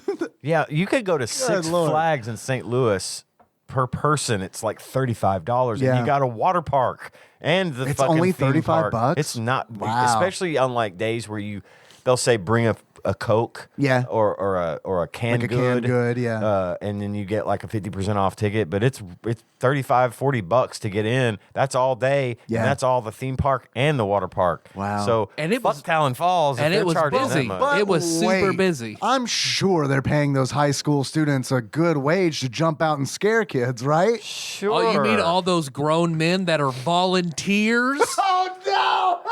the grown men volunteers jumping out at the 15-year-old girls? Uh-huh. No. There is. Wait. I don't know which part I'm more surprised about. The fact that the grown men are jumping out at the 15-year-old girls, or the fact, well, I guess that's why they're volunteering to do it. Never mind. Yep. Yep. Fuck. Yikes. That's creepy as fuck. You know what'd be really scary? Pedophiles. Happy Halloween! Is everybody scared? No. Here, my 12-year-old stepdaughter, $60 for you to go in that big dark house with these volunteer grown men who were gonna grab at you. Wow. That's a lot. That's a lot. Mr. Talon's making a fucking lot of money. And he also, I bet that insurance is expensive though. Oh yeah, yeah. I'm sure it is. Did you sign a waiver or anything? Like, is No, that involved? I mean, maybe Melissa did much about the tickets. I don't Yeah. know. The guy who owns it also took Melissa's senior pictures. And so when she was 17, he was Mine like, too. hey, I've got a waterfall over here. Why don't you bring your bikini and we'll get you wet and take pictures? Yeah, he didn't say that to me. Weirdly, I don't understand. So she did I didn't that. get the waterfall pitch. What the fuck? What's wrong with me? I even had my bikini with me. I always So can't she wear did it. I've never seen the pictures because once she got them home, her father was extraordinarily pissed. Oh yeah. He's Mr. Southern Baptist of the Year, and he was very mad that this grown man took pictures of his daughter in a bikini, soaking wet at his photography studio. He didn't put him up in the kiosk in the mall, did he? It is weird to see. Like, I haven't seen senior photos in like a minute, but like when I used to walk through the mall back when that was a thing, and I would see the senior photos, I was sometimes very surprised because it's like, who's taking these? Because like some of these are like, He graduated with my mother. oh really? Yeah. Yeah. Interesting. Yeah, he didn't try any waterfall business with me. I don't. You got to tell me his name off mics or on. I don't care. I just Not need to on. know if it's the same guy. There's this one guy who took everyone's senior pictures. Yeah, I at think one he's point. closed now. I don't think he Okay. does the. It I might mean, have. with He might Talon have. Falls, why not? He might have taken Right. mine too. Yeah, honestly, maybe. Yep, that's the one. So he's the creepy dude running Talon Falls. I did not know that. And we saw him. He was dressed as a regular security guard patrolling the area. Yeah, Because Melissa knew what he looked like. So she Right. was like, that's him. dude, if she had been wearing a bikini, that would have been the fucking best. That would have been so good. That would have been so good. Like she's got a trench coat and a bikini on underneath, and she's like, "Let's go to the Where's waterfall." that waterfall? Give me $60. We'll be even. Excuse me, do you have a waterfall around here? But while we were doing that, while we were sitting around the fire and all that and talking about me being shocked at the cost, so Lord Micah of Purdue has the condiment aisle Facebook group where we talk about condiments. I like it. He posted something from like Zanies where you were supposed to reply with your favorite condiment and for a chance to win tickets to their lunch special or whatever, their like a matinee show. And so I was like, oh, I open it up and like everybody says ranch for their favorite condiment. Like every single person was like ranch. So I put in I said Hatch green chili sauce, sriracha, or Bear on the Air spicy hot sauce Okay. or barbecue sauce. That's good. Yeah, the bear on the air stuff's good. Mhm. Then 20 minutes later, I got a Facebook message. You've won tickets to Zanies or, I was Nice. like, oh, that's awesome. Hey, honey, do you want to go? And she just kind of made a face. She's like, I mean, I guess. She was like, We did the Steve Martin thing, right? That was pretty easy for you. That's pretty easy for you to win. Remember that asshole at the restaurant? Do you really want to go through that shit again? Yeah. You gotta scan a fucking code? Even when they told me that I won, like they misspelled some stuff, and he's like, "Who's playing?" And I was like, "Oh, I don't know." So how much would it cost to go to Nashville for these free tickets? And I was like, yeah, probably a lot. Or I'm just not going to respond at all. I told the group, like, anybody want these? I want these tickets. Anybody want them? Crickets. So I was like, okay. Huh. Yeah, that's I offered to Micah, and he was like, I got shit to do, man. Yeah, that's a tough sell unless someone is like performing there who you want to see. You know, you don't want to drive 4 or 5 hours round trip. Take a on day Halloween off of work. Eve. Oh my God, on Halloween? No, Eve. Oh, okay, all right. This still. Nah, because you might get down there and it's just some open mic night or something. Right. You know, it's like, I've got tickets for this. Why do they even have tickets for A this? guy who just eats condiments is his shtick. Just stares at you, Just and eating judges mustard. you while he eats mustard. Which one of you said ranch? Man, it would have been so great if you had gone though, like alone, and then like really played up. I'm the condiment guy. I'm the condiment. I won. Hey, Come did you on. guys pay to get in here? I didn't. I'm the condiment guy. It cost me $40 in gas, and I still have to buy 2 things while I'm here. Free tickets. Do they make you do that? Do they Yeah. make you buy 2 drinks? Even Drink fuck minimum, that. even though you've paid for tickets. Yep. What? Even when you pay for tickets, it's a 2-drink minimum when you go. Weirdly, That's I fucking understand. Weirdly, I understand more if you've paid for the tickets. But if you win them through a condiment contest, I feel like you should not have to buy drinks Yep. because you won something. You don't pay shit when you know what I mean. Like I don't know. Yeah, fuck that. I mean, I love Zanies though. I mean, but, I'm hurt. You didn't ask me. to go. Yeah, I definitely would not have. I think I did like, well, we could see if anybody wants to go. No one's gonna want to go. No, absolutely. Because it was not. up to 6 tickets. Oh my that I God. Maybe if you're in the area, it makes sense. Yeah. Like if like, hey, Zanies is 10 minutes away. We can get a group we to go. Yeah. But yeah, that's a I lot. should have said, Paul and Chandra, do you want to take your baby to a matinee comedy show? You got to tell them that you're the condiment people. it's in 12 hours. Here you go. Should be Oh able my to God, are find you a sitter. serious? Yeah, it was like 10 o'clock at night when I won them, and it was a matinee show. Oh my God, fuck that. Yeah, no way. Oh, and it was a matinee. Yeah. Ugh. Even worse. Yeah. There's just a lot not going for that. Yeah. That's probably why they were giving away them away. 6 tickets on Facebook for saying a condiment. You should have been like, you should have replied back, can I get 20? And then they were like, yeah. And then you just don't go. Cool, I'll see ya. Yeah. Sounds good. Hey guys, Block. we sold out the matinee for the first time ever. It was a giveaway, but they'll be here. Don't worry, they're going to buy 2 coming. things, though. I love you. Sounded like a 1950s actress. A 1950s actress. I'm sure they're gonna come. Yeah. We're gonna pack the house tonight. Just you wait. Tyler, Yes, Dave. if you were to give this game a pair of glasses, Oh, yeah. that sums up how you feel about it. What kind of glasses would it be? Hank Hill's glasses. Because of all the propane and They're- propane accessories and They're Super Valve comfortably average. Oh, okay. All right. That's fair. I like that. I just want you to do it one time where you just say Hank Hill's glasses. No context. Thanks. It's my thanks for answer. listening. It's my fucking answer. Okay. It's the early episodes when I was like a brown beard. I know, right? Yeah.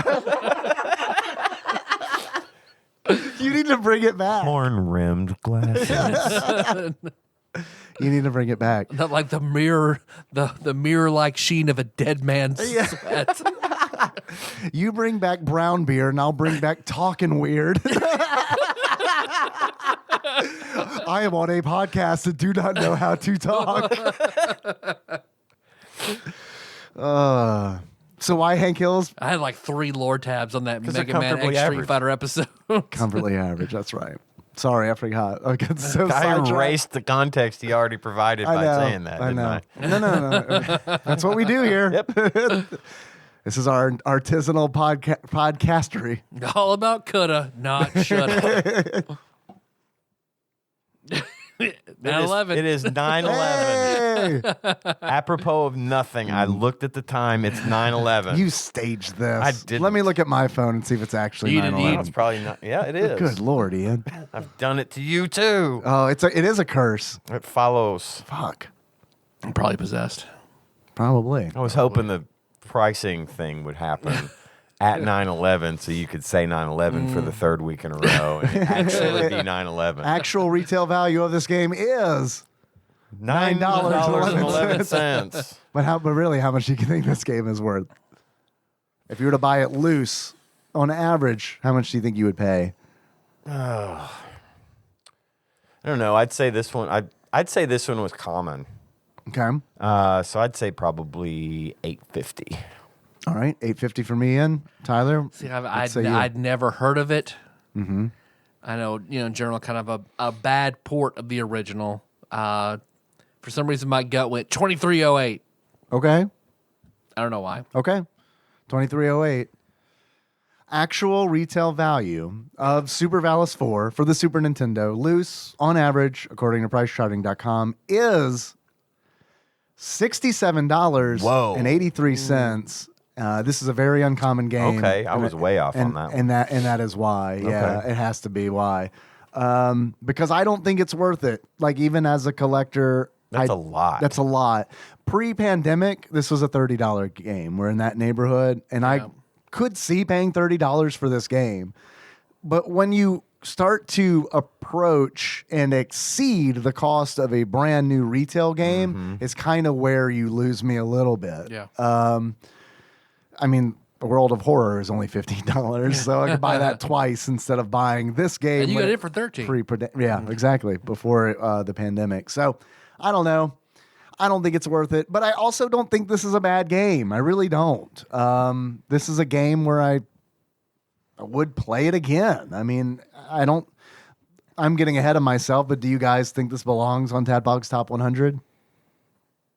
Oh, I don't think so. No. I think it lives I don't somewhere either. in the middle, in the gray. Yeah. Definitely not in the bottom. I'd put it high middle. I'd Yeah. put it top 25%. I'd say that's fair. Okay. But no, I agree. I don't think it belongs in the top 100. There are way worse Super Nintendo games that I've played, for sure. Oh, yeah. Recently. Oh, yeah. Recently, like yeah. a few weeks For the last ago. year. Yeah. Then that's it. That takes care of that. I have a few more questions for you guys if you're up to the task. Sure. I have a quiz. Actually, before we do that, Yes. do you guys want to guess what Flopsy rated Super Valis 4? I'd say 3 stars. 3 stars? I think they're going to shit on it and call it a bad port of the original and dumbed down version and say 2 stars. Okay. According to the Ultimate Nintendo Guide to the SNES Library 1991 through 1998 by Pat Contry, courtesy of Monster Mold Mike, let's average those, and we've got it. So you guys are very fucking close. 2.5 stars. Yeah. Which, I don't know. I could see. Me personally, I'd probably give it 3, but 2.5 seems a little harsh. But I'm also not viewing it, and they do mention in the reflections, they do mention the original game. It's tough for me to because I never played that, obviously. Right. It's tough for me to view this as a port, because to me, it's just I don't know, it's a Super Nintendo game. Yes, that drunk was like, if you play all the others, you're going to hate this. If you have no context, you're going to think it's okay. Yeah, He's exactly he was right. right, because I definitely thought it was okay. Okay. Now, I have a quiz from one Ross Rachel Green from across the pond, entitled, I Was Not Built for the Sea. Ross begins. As we all know by now, I live on a small rock in the Irish Sea. The Irish Sea has a reputation for not being the smoothest stretch of water in the world. My ferry crossing should have left at 8 a.m. on Sunday. It was canceled. The next crossing I could get was 3 p.m. Sunday. It's a long stretch. When crossings get canceled, the ferry company has a habit of just risking it to clear some backlog. The captain described the sea as... It's very American of them. It is very... You're right. Yes, it is. The captain described the sea as energetic before we set off. And he wasn't kidding. People were going off like Horny bitch on her period, I'd say. the sea was angry that day, my friends. People were going off like sprinklers. I only just avoided doing a stripy laugh while standing on the deck. The rest of the family didn't fare so well. Long story short, it was fucking awful. Not that flying would have been any better. It was windy AF. Still, I survived to tell the tale. Let's see if the crossing home on Sunday is better. Good luck, Ross. Anyway, 40 to 31, we are getting close to the top 10. P.S. I am sorry the quizzes are getting harder. As the games become more popular, the questions have to get more obscure, not to be gimmies. I totally get that. Yeah. Totally understand that. It doesn't mean we're going to stop giving you shit for it, though. Yeah. What would we be if not insulting to the guy who provides us a provides free quiz content for the every show? week? Right, Yeah, that exactly. takes 20 minutes, 30 minutes. All right. First question, 40. This run-and-gun platformer features levels named Anything But Tangerines, The Villi People, and the final, Level 8. This is Earthworm Jim 2. I'm 100% positive, but I thought we already had Earthworm We did Jim Earthworm 2. Jim. I know, but I also thought we had done Earthworm Jim 2. But there's no way, I because think this we is... guessed it. We Okay, guessed it for something. That's what I'm getting confused, because this is 1,000% Earthworm Jim 2. Do it. Locking it in. It is Parodius. No, it's Earthworm Jim 2. Number 39. Farmville. It's Farmville. Remember when we did that episode on the Facebook game, Farmville? Yeah, we can do a quick review of it. So I woke up at 3 a.m. today to water some fucking fake corn, and then I went to bed. I woke up every hour for 6 hours straight to pick strawberries. I set my alarm at work so that I could stop working. Blake did that. Blake did I that. did You that, too. Yeah. So yeah, me and Blake, in on that Farmville kick. It's a big deal. It's a big deal. 39. That's back. Pay money, get the tractor, harvest 4 squares at once. Invite friends to play the game so you could do that for free. Make 13 fake accounts that you take ADHD medicine and then log in and out of for 8 hours straight. Yeah, good old Farmville. I hope you enjoyed our Farmville episode. I'm going to cut that out. It would be kind of funny to do a Farmville episode. God. But I think I've just did all my content. Well, we'd have Nikki on. I'm sure she'd have something to say about Farmville. Yeah, you're right. She did play pretty. I mean, we both played pretty hardcore until it was like essentially like, do you just want to play WoW? Sure, okay. Should I spend $10 and get a unicorn for my farm? We're done. Question 39. The SNES version of this game features a time trial mode and a 2-player versus fight mode.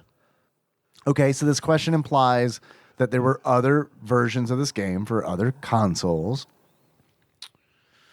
So that means it's probably not a first-party game. It features a time trial mode and a 2-player versus fight mode. Okay, so wait. I think it would be some sort of racing game. It does. This isn't Mario Kart, is it? Like, I know it's Mario Kart's way higher. higher than 39. Yeah. Okay. But yeah, racing Mario game. Kart is a top 20 game. Is it really? Okay.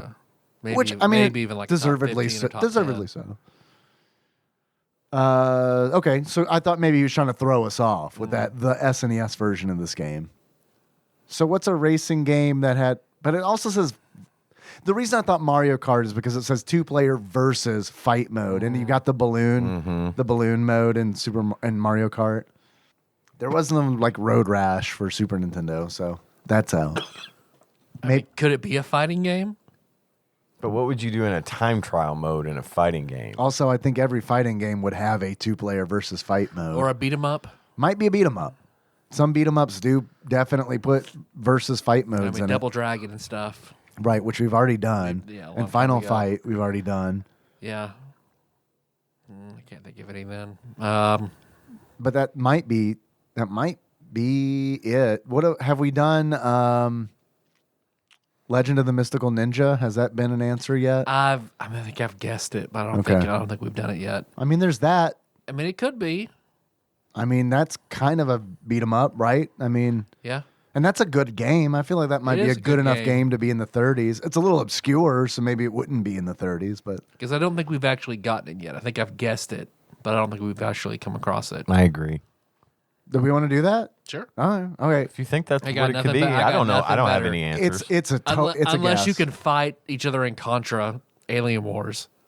I don't think that that you was can. already an answer, wasn't And it? I think I know we guessed it. I don't know if it was an answer or not.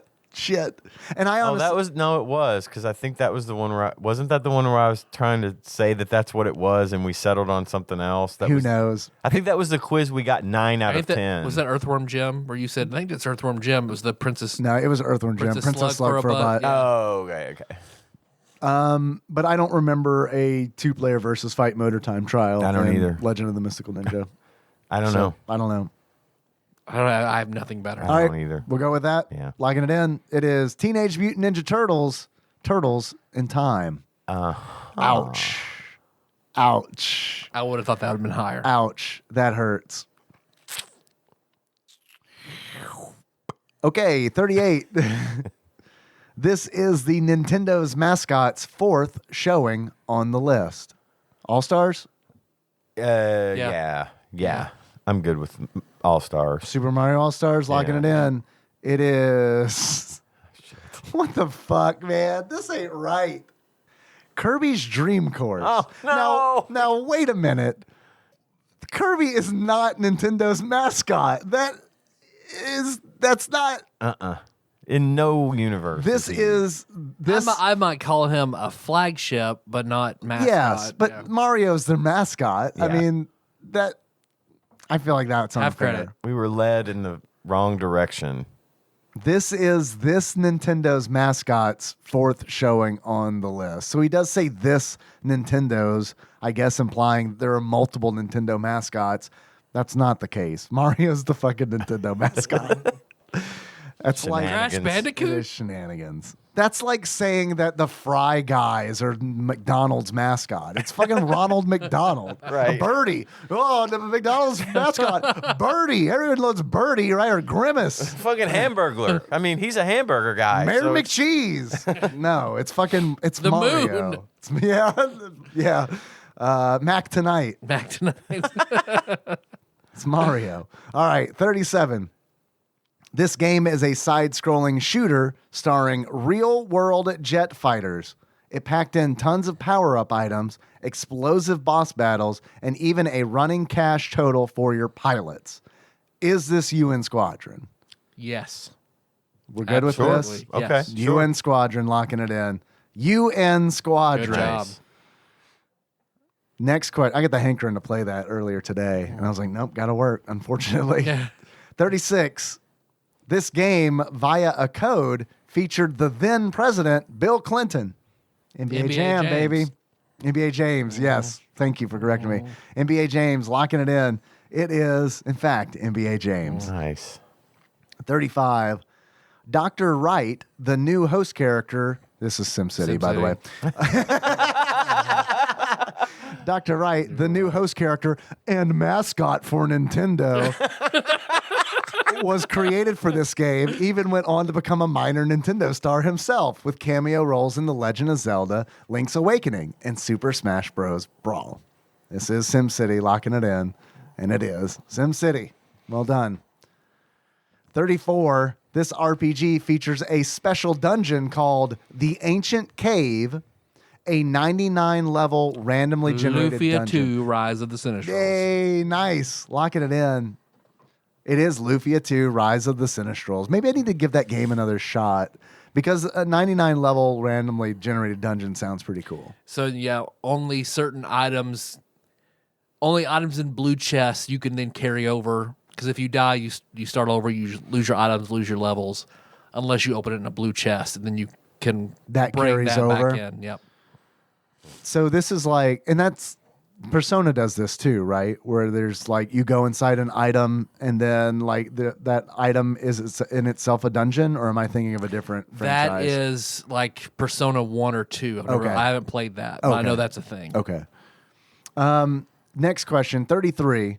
set in the year 2102, where dictator Vinkar Aman has waged a war against the United Earth government. I feel like we've already done Desert Strike, but it's got to...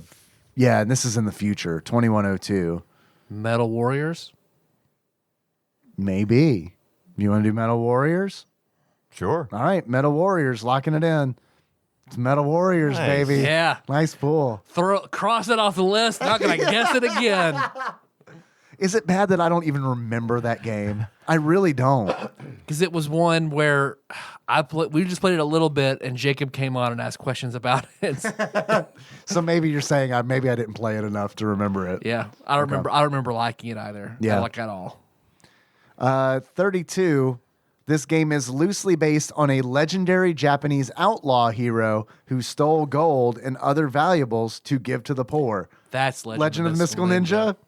Yep. We good with this? Oh, yeah. All right, locking it in. It is the Legend of the Mystical Ninja. All right, 31.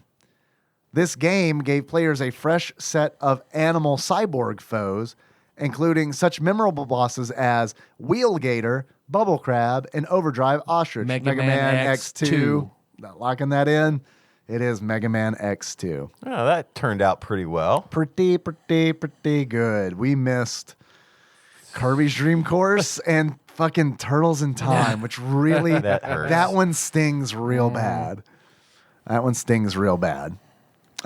Especially because Usurper Grimm gifted me that game just recently. Yep. He asked me if he had it. I told him that he does not. Just recently. And I should know that but I never play.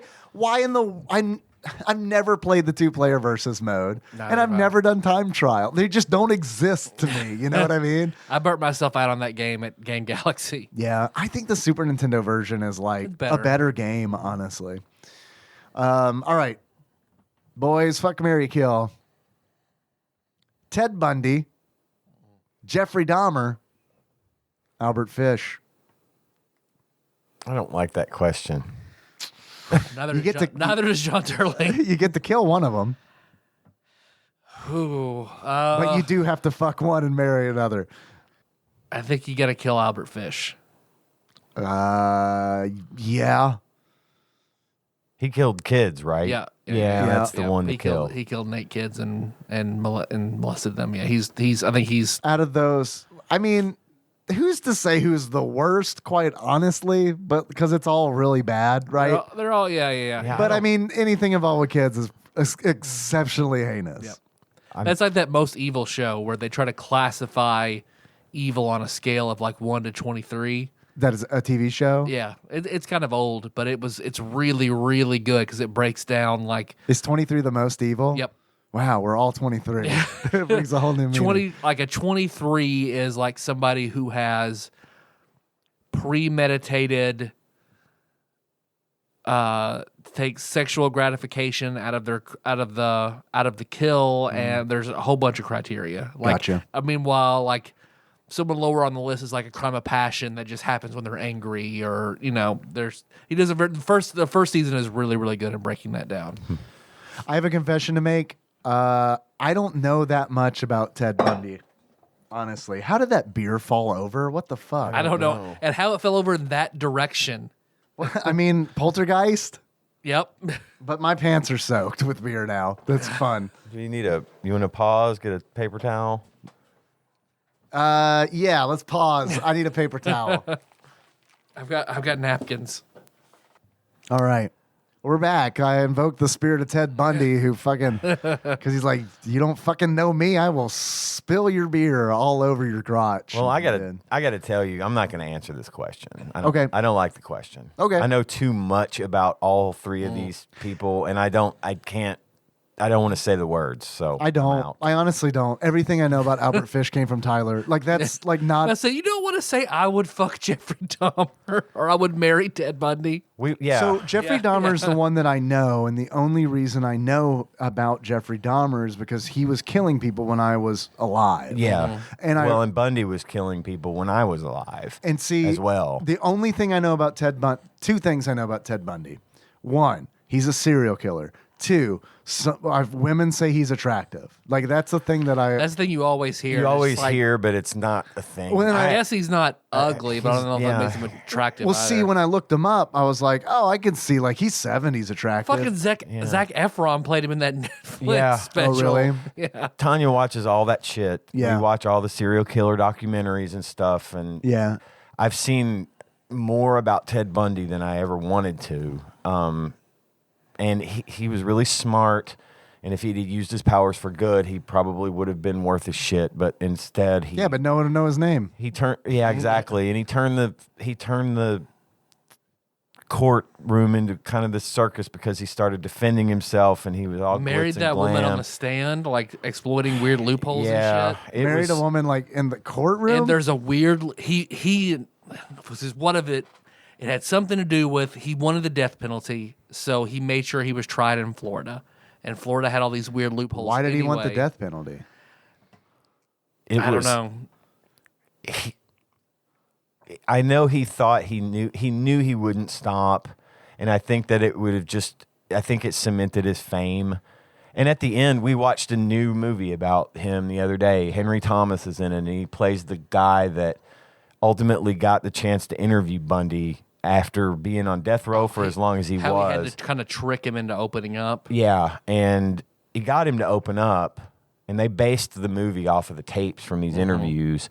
And at the end, he was like, "Why is this happening to me?" And it's like the guy even said, "Are you fucking kidding me? You know, this didn't happen to you. It happened to all your fucking victims." How many people did he kill? It was like, I want to say like 13 or 14. Yeah. But the one that got him was that he raped and murdered a 12-year-old girl. Yikes! Yeah. And he was a piece of shit.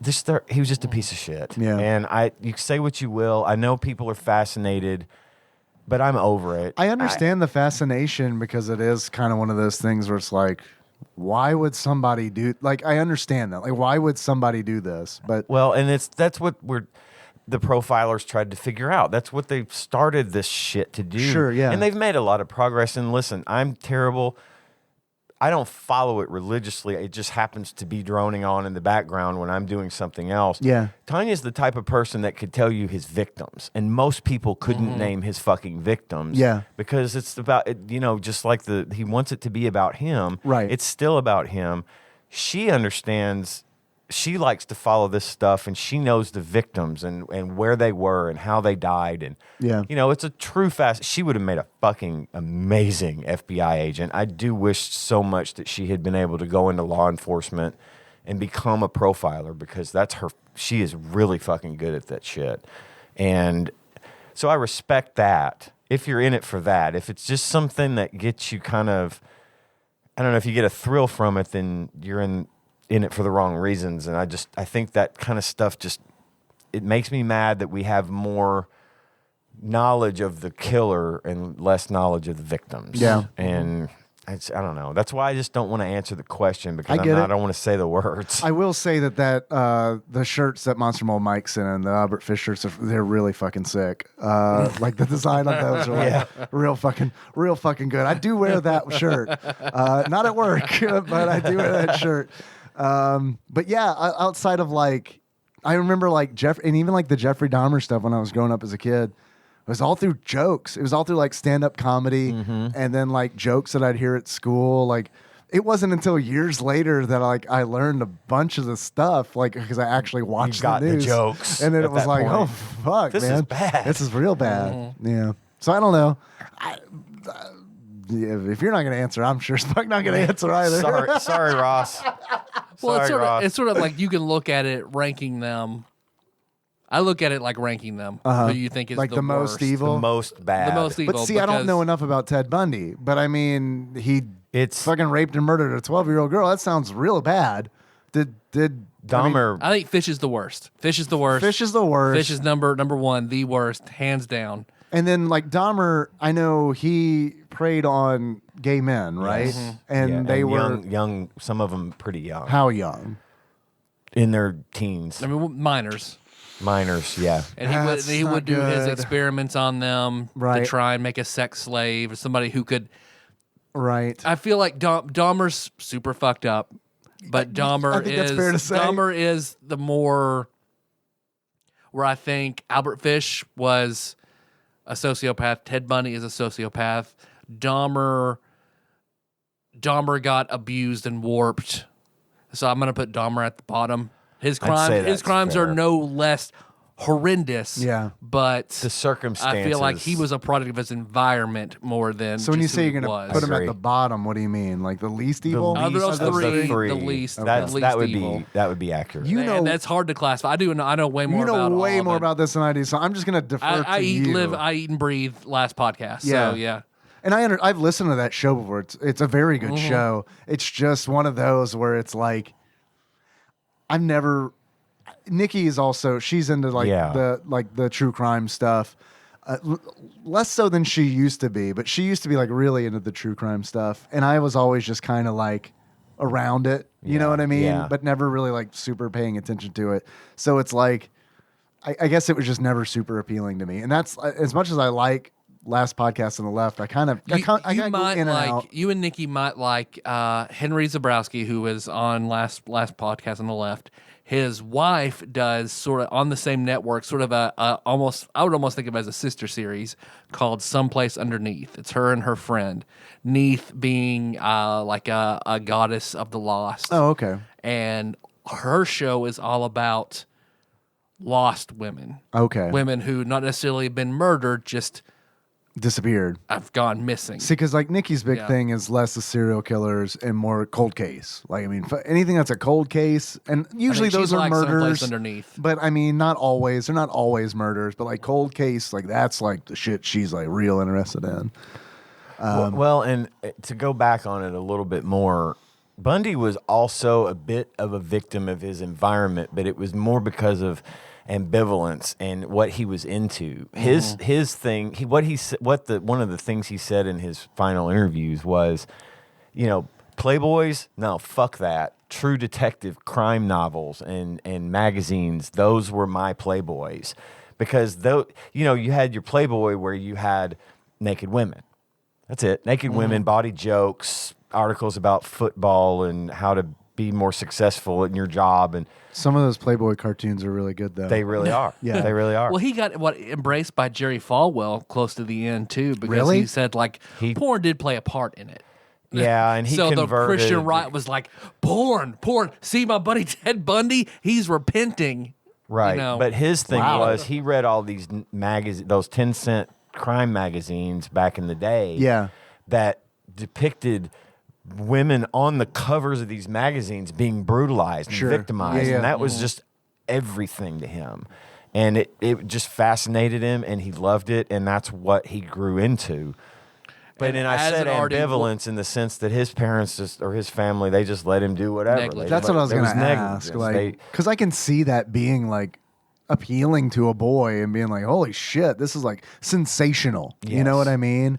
But like, I was about to ask, like, how does that, how does that grow from there? Because I mean, I think he had the think he trait. was- and you answered that with And he was negligence from the superficially family, charming. so. He got his way and everything. Even in the fucking courtroom where they found him guilty, the judge was like I'm glad to have complimentary. worked. Yeah. The judge actually said to Ted Bundy, "It's been a real pleasure working with you, and under What? other circumstances, went the other way." you would have made a great lawyer." I mean, complimenting the son of a bitch who has literally been put on death row. I mean, and he was like, "Yeah, and I'm sorry to say it, but yeah, you're going to death row." Kind of like just apologetic to the man who. Ray, I really wish you hadn't, murdered, raped, and ate those women. Yeah. I Yeah. feel like a lot of people in the courtroom also wish you hadn't murdered, raped, and Yeah, those like women. maybe the victims' Did families. you say eat? No. Well, what got him caught, his teeth were fucking awful. He had like really crooked, fucked up teeth. And Nosferatu. towards the end, he started biting his victims, and they got a bite mark off of one of his victims and compared it to his actual bite mark, and it was a perfect he would keep them for match. months and fuck their rotting bodies and shit. And Ted Bundy would? Yikes. he had one in like a tree house. Yeah, he for like stashed months them away. and go constantly go visit them and. Yeah, but See, I can see why this is interesting because that is some fucked up shit. Right. Like you're telling me this, and I'm like, wow. Well, see now this is- Gacy. Well, Gacy was also Gacy was a fucking- burying the boys in his basement. They found in Gacy's under Gacy's house. I know about Gacy The a little two bit co- just because two I feel like he cops- gets talked about the most. So Yeah, like, 2 cops came over to the house.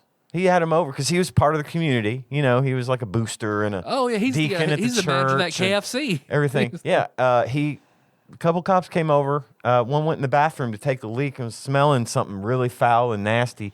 Eventually, they found stacks and stacks and stacks of bodies buried under his fucking house. They just kept bringing them out. They just kept trucking them out. And it's like, fuck.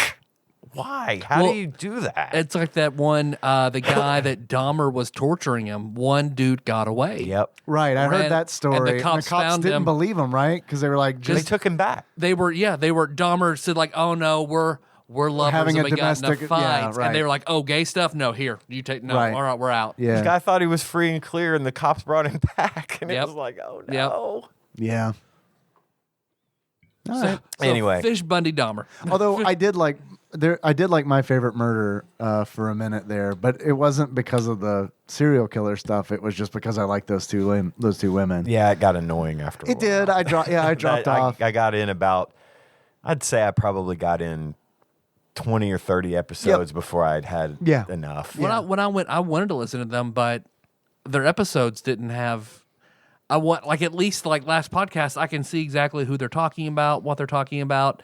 Their episodes weren't numbered. I didn't know where to start, what was interesting, where to go, so I just didn't get into it. Yeah. It was fine for a minute, and then I got tired of it.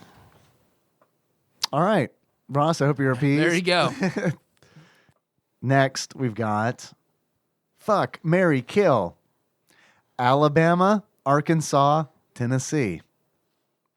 Well, I have to marry Tennessee because that's where I'm from. Okay. That settles that. I don't know much about Arkansas. I've driven through Arkansas. I've been to Little Rock. I've had rock candy from Arkansas as a child.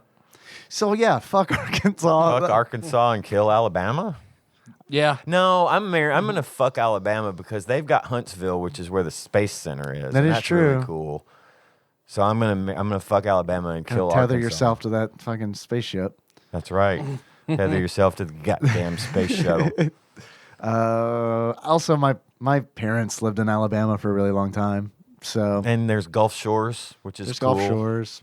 So It's a good state. If you just stay out of the middle, I mean, you're it's fine. hard to say that it's a good state. You know what I mean? Yeah. No offense to anybody in Alabama. No, I mean, I'm not speaking from a political standpoint. Right, right. I'm trying to take the politics out of it. Oh, okay. Tennessee's not much fucking better. Because if it's a political thing, they're all dumpster fires. Well, Right. But and we don't have a lot of room to talk either. Like that's kind of no, why this coming is from a dumpster fire, I can stand in this dumpster fire Yeah. and point, hey, look at that Yeah. other dumpster fire. We're like in a burning. It's like our dumpster yeah, fire. we're like in a burning dumpster at Taco Bell, looking at the burning dumpster at KFC and pointing and laughing. Yeah. It's not like we can't laugh and point while Mitch McConnell dumps kerosene on us.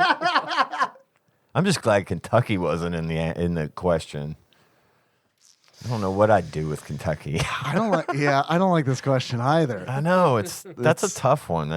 I'm gonna stand by my answer though. I don't. The only reason I'm killing Arkansas is just because I don't know Okay. anything about it. Okay, so I might kill Arkansas too, even though I had some bitchin' rock candy there once. But You can get good rock candy at Rock City let me ask you this: in Tennessee. how many cities can you name in Arkansas? Got Little Rock. That's about What else it. is there? That's about it. I can't name another one. I can't either. I don't even. Nashville, you got Tennessee, you got Nashville, you got Knoxville, some other Memphis. villas. We're Memphis. also we live. Memphis, yeah. What were you gonna say? Paris. They have a Paris, They Tennessee. do have a Paris. We live really close to there, but Yeah, so people from there might actually come here and hurt us. So we have to say good things about it. yeah, you're And I right, mean, what else? Alabama's got Montgomery, Huntsville, Montgomery, Gulf Shores, Mobile. Mobile. I'm gonna count Mobile. That's like on the shore. I mean, Yeah. Biloxi Yeah. is what I was thinking about on the shore. Not Mississippi. Mobile. That's Mississippi, isn't it? I thought Biloxi was in Yeah, it is Mississippi. Mississippi. No, Ian, I don't know what you're talking about. Yeah, that's my answer. Marrying Tennessee, fucking Alabama, killing Arkansas. I'm also going to marry Tennessee because I like Nashville quite a bit. I like going to Nashville's like, and a lot of its proximity because I can drive 2 hours and be at Zany's. And it's the birthplace of your whizzing sage. So that's yeah. got that going That for ain't it. Which that is ain't nice. nothing. And then I guess I'll fuck Alabama because my immediate family had lived there for a long time. And then I guess I'll just kill Arkansas, even though I knew someone who was pretty nice from Arkansas. That's all I got. That's all Arkansas has That going sounds for good. it, is I knew somebody nice from Both there. of your answers sound good. Sure, I'm in. Weird questions tonight. Last one. Fuck, marry, kill. Here we go. Here's the real shit. Getting into a warm bed, getting into a warm car, putting on warm clothes. All of this is beaten by my personal favorite. Turn the shower up all the way hot and stay in there for 1 hour. Yeah. That is where it's You at. can't do that at my house because you'll get scalded. My water heater's set too high. Can I come I'll over, take take the a Pepsi shower? challenge. Yeah, I will All take- right. Challenge accepted. yeah, I like it fucking hot. And Tony like, does too. She will straight almost faint from the heat. and I'm so proud. Like Henry is like, he wants it maxed out too. So Nice. I'm like, okay, bud, here's what we got to do. You and I together need to go to mom and be like, we want the shower to be hotter. I know it's hot, but I honestly like getting out of the shower and my skin being red. Like, I mean, I like hot fucking showers. That's how you know it's clean. It's a little. It's a little That's how you know you're knob. alive. A little knob on the side of your water heater. Just turn it to the left. I know, goes up. I know, but I don't want to fuck with Nikki's flow. Well, that's you know what I true. mean? That's true. For me, I don't like the bed to be warm when I get in it. I like for my sheets to be cool.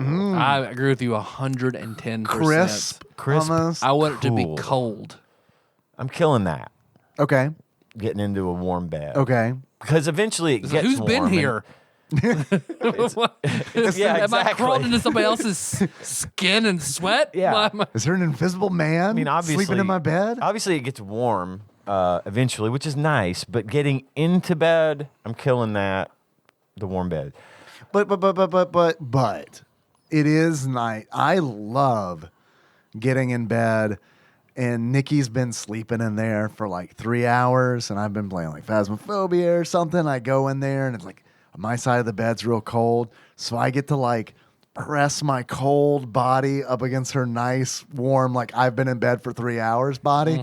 I know that's not an option on here, but I do count that as a warm, like that's the only time I would like or like Berlioz would be like sleeping next to her, and then Clementine will be sleeping next to her, and I get to walk in the room and be like, "Begone, beasts!" And then they get and they you get get out, their warmth. and then I'm like, you dumb motherfuckers." Well, see, I like it in the morning. Like if Melissa happens to wake up when I'm going to work, and then cuddling her in the morning when she's been in the bed all night, and I call that like, I love morning wife. Morning wife is good. That is nice. Yeah. I don't wake up as early as anyone in my family, so I get late night. I get late night wife. My wife and I don't cuddle in bed. She sleeps under a 15-pound weighted blanket, and That sounds pretty good, I couldn't too. get close to her if I wanted to. So cool sheets for me. Fucking killing the warm bed. The Okay. other option I'm was killing the warm bed too. Warm clothes, okay. which I got to say, putting on clothes straight out of the dryer on a cold day is fucking bliss. Like that is It's nice, but again, for me, Warm towel out of the shower I can go with. Warm clothes, take it or Yeah. leave it. I'm Yeah. fucking that, and I'm marrying getting into the warm car. getting in a warm car is I love That's amazing. warm car heat. That happened to me Especially- today. Me too. because the Especially- greenhouse effect. It was so like crisp out and Yes. cold outside that I like when I went to Best Buy and Chick-fil-A, when I got in the car, I was like, "Holy shit! It is nice in this car." One of my favorite things to do is on a day like today when it's cold outside but sunny, and the car's been parked in the sun. You know, I'm not wearing like any heavy coats. I'm just wearing jeans and this hoodie, you know. Get in that boy. It's warm, and it's like the best sort of all-encompassing heat. Because it's not directed. It's not direct. It's like an everywhere. oven. Yeah. You get in, and it takes the edge off, and then especially when it's quiet. If the car is like, if it's silent, I love the silence of a closed-up car. The engine's not running, but it's warm. Yeah, that's the one I'm marrying. I'll say this about the warm car. I love getting into it, but about a few minutes in, I'm usually like, I got to turn some knobs or something. Crack this. Yeah. I'll get in like if it's super cold outside, get in the car you've already turned on and you know let it run so you go into work. So that I get in that warm car, it's like, oh, okay, good. I'm like that for a minute before I then turn Start the dropping AC it back. up to where I'm cold. Open the window a crack. This is the cold. I'm now back at the level of cold. I'm tired of hot. Yeah. Now the level of cold I like. Well, it's like I'm fighting it because it's like, I want to make it a little cooler, but in order to do that fast, I guess I got to make it real cold, right? Yep, because I crank it out till I'm shivering again, and then like, oh, I got to do, it's extremes back and forth. See, I do that with the window. What I'll do is I'll drop the heat down to like 1 on the fan speed when it gets too hot, and then I'll crack the window, vent out some of the heat until it's comfortable again, and then roll the window all the way up and let the whole process start. That's nice. I like controlling it with the window. And then you keep from having to turn on the air, you know. Yeah. As much as I like getting into a warm car, I'm gonna fuck that, and I'm gonna marry getting into warm clothes. I love putting on like warm pants, like straight out of the dryer on a cold day. Then I burn myself on the metal that's on the pants. Yeah, the zipper and the button. The fabric is nice, Yeah. and then the crotch burn of the button. Again, that's how you know you're alive. Gotta feel a little pain from time to time just to remind you. And especially when it's like button fly. I've put on some of those before where it's like,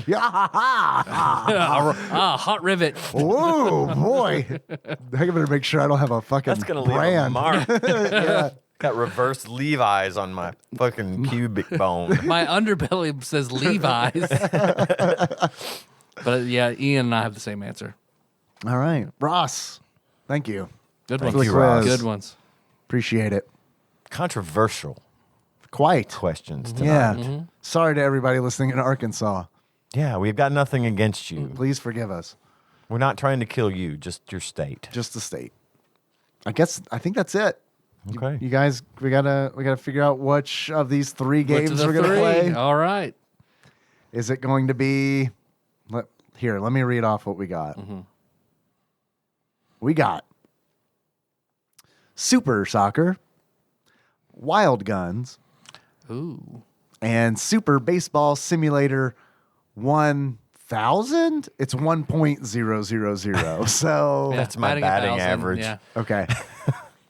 So it's gonna be one of those 3. Are we ready? We're just gonna eat up the vegetables first, get the sports out of the way, and then enjoy the savory meat of Wild Guns for last. It's gonna be random. So I mean, you guys, see. unless you guys wanna Let's pray. buck the Just randomizer. Finish out the randomizer. All right. It's fine. Okay.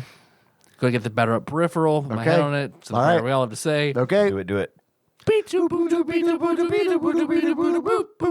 whammies. Stop. 2. Wild That's Guns. basic. We're having dessert first.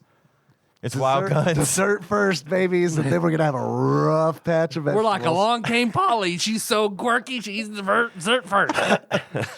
So there we go. Wild Guns next episode. Sweet. I'm excited for that. I've Yeah. never played Wild Guns Me neither. before. I've heard a lot of I've good things about it. which is more than I could say for Super Soccer or Baseball Simulator 1000. So we'll see. That'll be fine. It'll be okay. It'll be all right. It'll all be pretty okay. It'll all be very mundane. Yep. It'll all be what you've come to expect from this Be podcast. pretty bad. Pretty Super Valis 4 all the way around. Well, thanks for listening, everybody. You can find the show on iTunes, Stitcher, Spotify, YouTube, Google Play, just the internet in general. We're still on Facebook for now.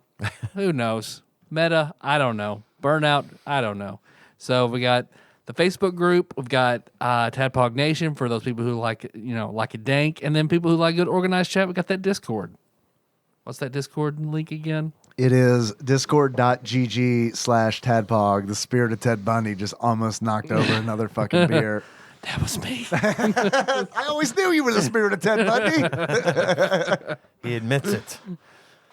Or bit.ly/Tadpog Discord. That'll get you there. It's pretty good, honestly. That's like what I fucking do now instead of Facebook. I just hang out on Discord. Me too. It's good. Come check it out. And we're going to tell you now, for some reason, I'm locked out of the Patreon again on my phone. You're locked out? Yeah, I have to verify the device again.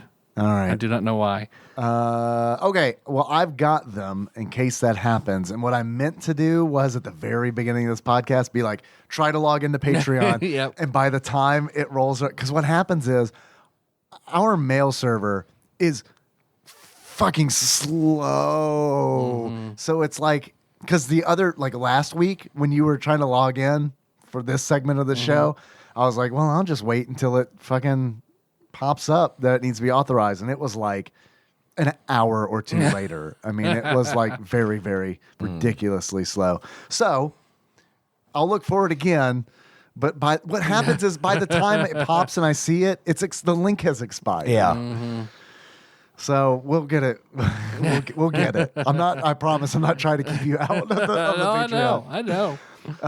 But we've got some people to thank. We've got Jesse McCombs and Jonathan Nodge Martinez have upped their donations. They're riding that penny train. Oh, yeah. Toot, toot, toot, toot. And then that was this weak ass toot, toot, toot, toot, toot. Tired. It's the train that's been going all night and all day. And Wiggle that ass a little bit. We sold 12 tickets to the matinee, sir. And then we got Plinko Nick with his increased donation. Plinko Nick, thanks, man. That's awesome of you. Very cool. That's a sizable donation, so very, very much appreciated. Which brings us to the executive producers. These are the folks who donate on patreon.com/Tadpog at $20 or more a month. It goes a long way.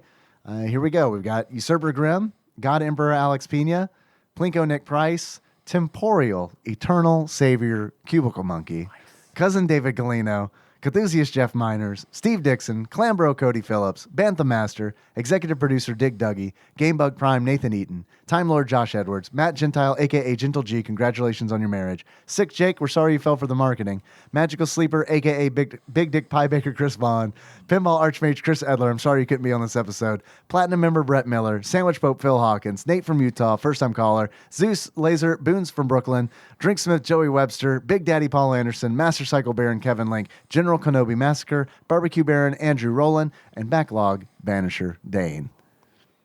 Thank you guys. It seriously means a lot. It goes a very long way. We appreciate it. Absolutely. Hey, it's pretty good. What is this episode? All of it. Just all this, of it. Yeah. Thank you to both of you for being here and hanging out. It's really good to see you. I love it. Man. I love it. I don't have cancer as far as I know. Sorry, you know. But I do love you guys, and I do mean that. I love you too, buddy. It's always good. It's always good. It's always the best part of one of the best parts of the week. I do Literally look my forward. favorite thing I do every week. I do look forward to recording this. Absolutely. Our theme song is Moves by Sycamore Drive. Link to that track from the show notes at tadpog.com. How you guys want to close it out? As our favorite frog pussy. Got it in. All right. Did we do a frog pussy last episode? I think we did. I think it was frog did. pussy Pope Phil. It was when you said it for Phil. Yeah, that counts. It does. Yep. Yep. You said it. We're keeping it was said. alive. One way or another. I'm dragging it across the finish line. Come on, we got this, buddy. Leaving a snail trail with that frog pussy. That slimy frog pussy. Do you think there are like serial killer frogs? Like, do you think there are frogs who are just like, I kill other frogs? Probably. And try to turn other frogs into frog sex slaves. But nobody cares. That's the thing. That's how they get away with it. Nobody cares. Because they're frogs? Because it's nature, man. It's just nature. Okay, see, now that's some cosmic horror style shit. Yeah. Where it's like, where do we get off thinking that we're so fucking important? We're just fucking frogs to whatever elder gods are out there. There you go. For the final installment in the Call of Cthulhu series, which will be the fourth one that will take place. I am going to make you each fuck frogs. You each play frogs in the 90s, so you're radical. All right, I'm Zitz from Battletoads. No, I want to have a lot of that debate being part of that game. To me, that's cosmic horror. Yeah. Like, I know, like... Once you said that, I was like, well, I've been thinking a lot about how Yeah. that ties into me wrapping up my Call of Cthulhu series. Because I think in general, like, I guess there's maybe two different thoughts on what it means, but I do feel like a lot of people feel like cosmic horror means that you're dealing with aliens and stuff from, like, far off dimensions. But when I think of cosmic horror, like, the definition to it, to me, is realizing how... in the grand scheme of things, how absolutely minuscule our individual lives mean. Yeah, like that, because that is horrifying. It's terrifying. An ant crawls on my arm. I'm not thinking anything about that ant or anything, whatever. And you Nope. just smash it and move on. Yep. Like, that's Cthulhu to us. Right. Yeah. Right. Yeah. Yeah, and that's fucking terrifying. Yeah. Anyway, how would you guys like to close on this Frog podcast? pussy. Our favorite frog pussy. It's fine. Oh, shit! I gotta think about this. I've never thought about my favorite frog pussy. I've had so There's many. so many to choose from. Says I keep making that joke. I guess mine has to be Slippy. But that was gonna also be mine. So shit, I need to think. I don't know what frog or toad sounds like from the Frog and Toad books. There's also Frog from Chrono Trigger. But he doesn't have a pussy. All frogs have And pussies. all frogs have pussies if you try hard enough. Is that like a weird sequel Well, to they're All like- Dogs Go to Heaven? I thought All frogs. frogs have pussies. I thought frogs could like reproduce. They don't have. I thought They can change. I don't See Jurassic Park. I don't think that's all frogs. I Is it think not? that's Okay. I think that's just some Some. frogs. So wait. Okay, I got mine. All right. Ian, you good? Yeah. All right. So until next time.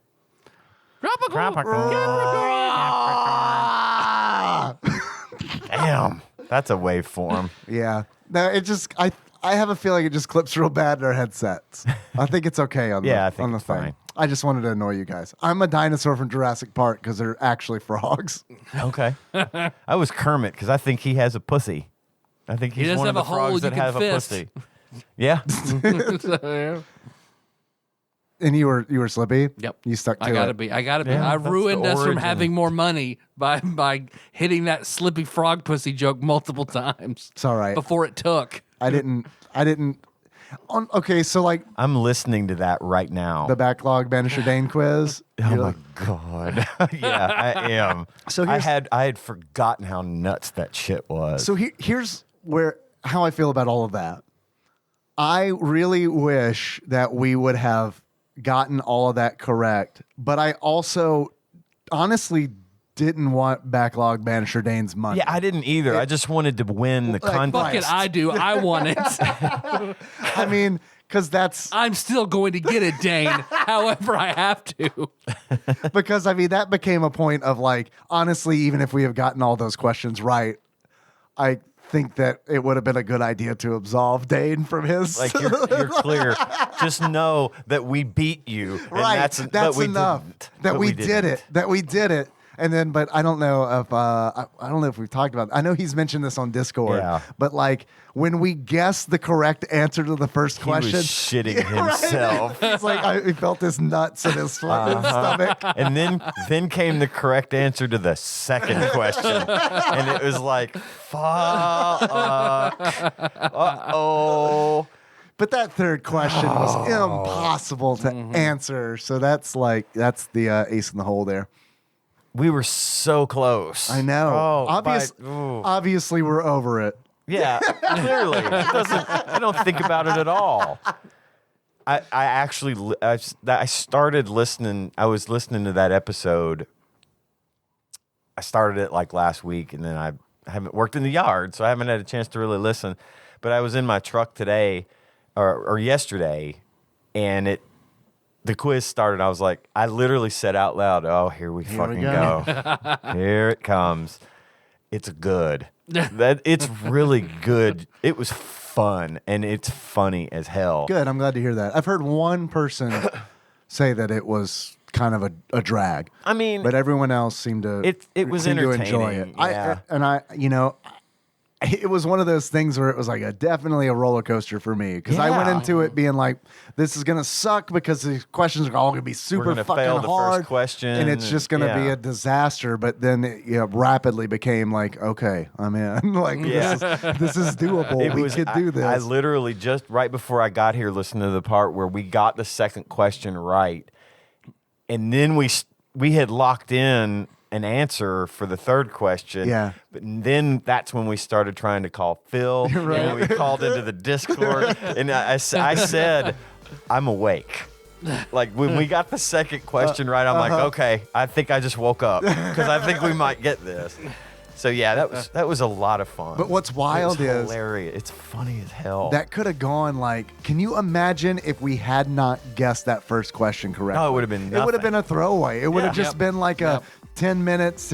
But it became the rest of that fucking episode. Like, so I don't know. The tension built up. It got real, and it was like, oh, we might get it because he's just saying y'all ain't gonna get this, and you never want to participate. I'm like, no, Which is true. I never do want to participate.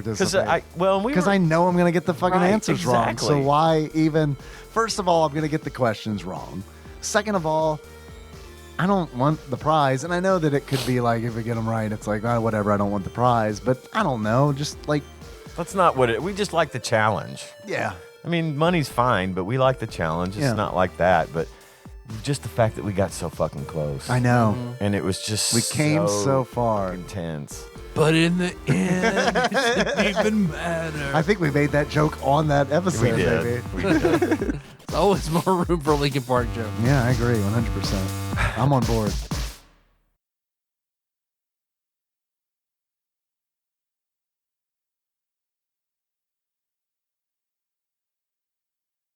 So I just want to announce. So on a more serious, somber note. So there's some. How, like on a scale of like 1 to 10, how much frog pussy is on this serious somber? I mean, as most as you can get without. If you could try to like still. shoehorn in a frog pussy, I don't know where you're going with this, but Well, I wanted to be transparent about it. So there's some litigation going on, and because of that, at my request, and I'm thankful to Dave and Dane for helping out. That just because of things that are going on, don't message me about it. But court stuff going on, I thought it would prudent to kind of take away, get Meg's episodes off the mainstream. Dave, I think you got a good idea. We're going to re-record like anything from IGN's Top 100, so there's not any gaps. Because there are a anything couple. in There's that like series. Harvest Moon and like Kirby's Final Fantasy and Earthbound and stuff that I wouldn't mind revisiting anyway. Yeah, sure, yeah. To definitely, to do better. Yeah. So those have been pulled. Just for me at my request because of everything going on. So just if anybody sees though that they're gone, that's why they're gone. A couple people have but stuff going on. No big deal. It's personal and it's important that it was done. So that's just what that is. Did we get them off the backlog as well? I think they're still. What do you mean off the YouTube? Yeah. Oh yeah. That's what Dane did. Dane took them down. Dane took them down. And then they're out of. Yep. The archive. Out of main circulation. Hold them off of the feed. Yeah. Got it. And we talked about, and I don't know how you feel about it. If you don't want them there, it's fine. But we talked about putting them on Patreon as an idea. But I don't know how you feel about it being access for like $1. You know what I mean? Like, I don't know. Because I don't know because I'm happy to take them down, but I also don't know the length of like, I guess how far that goes. Yeah. So I mean, maybe just not for now. While it's just a lot of stuff going on. That sounds good. It's one of those where it's like if we can, it just sucks to lose them. Mm-hmm. You know what I mean? Obviously for a good reason, but it's one of those where it's like, and obviously it'd be great to re-record those because I'm really looking forward to like revisiting Final Fantasy III and Earthbound. Well, and I'll come on. Cool. And we'll just. You play those games too. I could play them. Yeah. They are long. That is a commitment. I know. It is a worthwhile commitment. It kind of depends. It's kind of tough for me to be like, hi, it's 2021. You've never played Earthbound before. Maybe you should do that. But buckle up, motherfucker. I mean, I liked Earthbound, but I've said this before, and I mean it. There's no way I would have I really, really liked Earthbound, but there is no way I would have liked it as much if I hadn't been playing it with you, Tyler. There's no way. I just wouldn't have. It would have been a completely different experience. I wouldn't have gotten a bunch of things. I wouldn't have, like, that was a bonding experience playing that game with you. So it's kind of tough. But I do know it's one of those games where it had been like, if I just sat down on a Saturday night where there was something else I wanted to do and played it, I would have been like, this ain't so great. You know? And I think the same thing could be said about Final Fantasy III, just because it's like decades after the fact. You know, I do feel like some of these games are timeless and some of the qualities are, but I've been drinking a little bit, so I'm rambling. Sorry about that. Yep. So I just wanted to be transparent and, people asking questions, and that's just, there it is. Okay.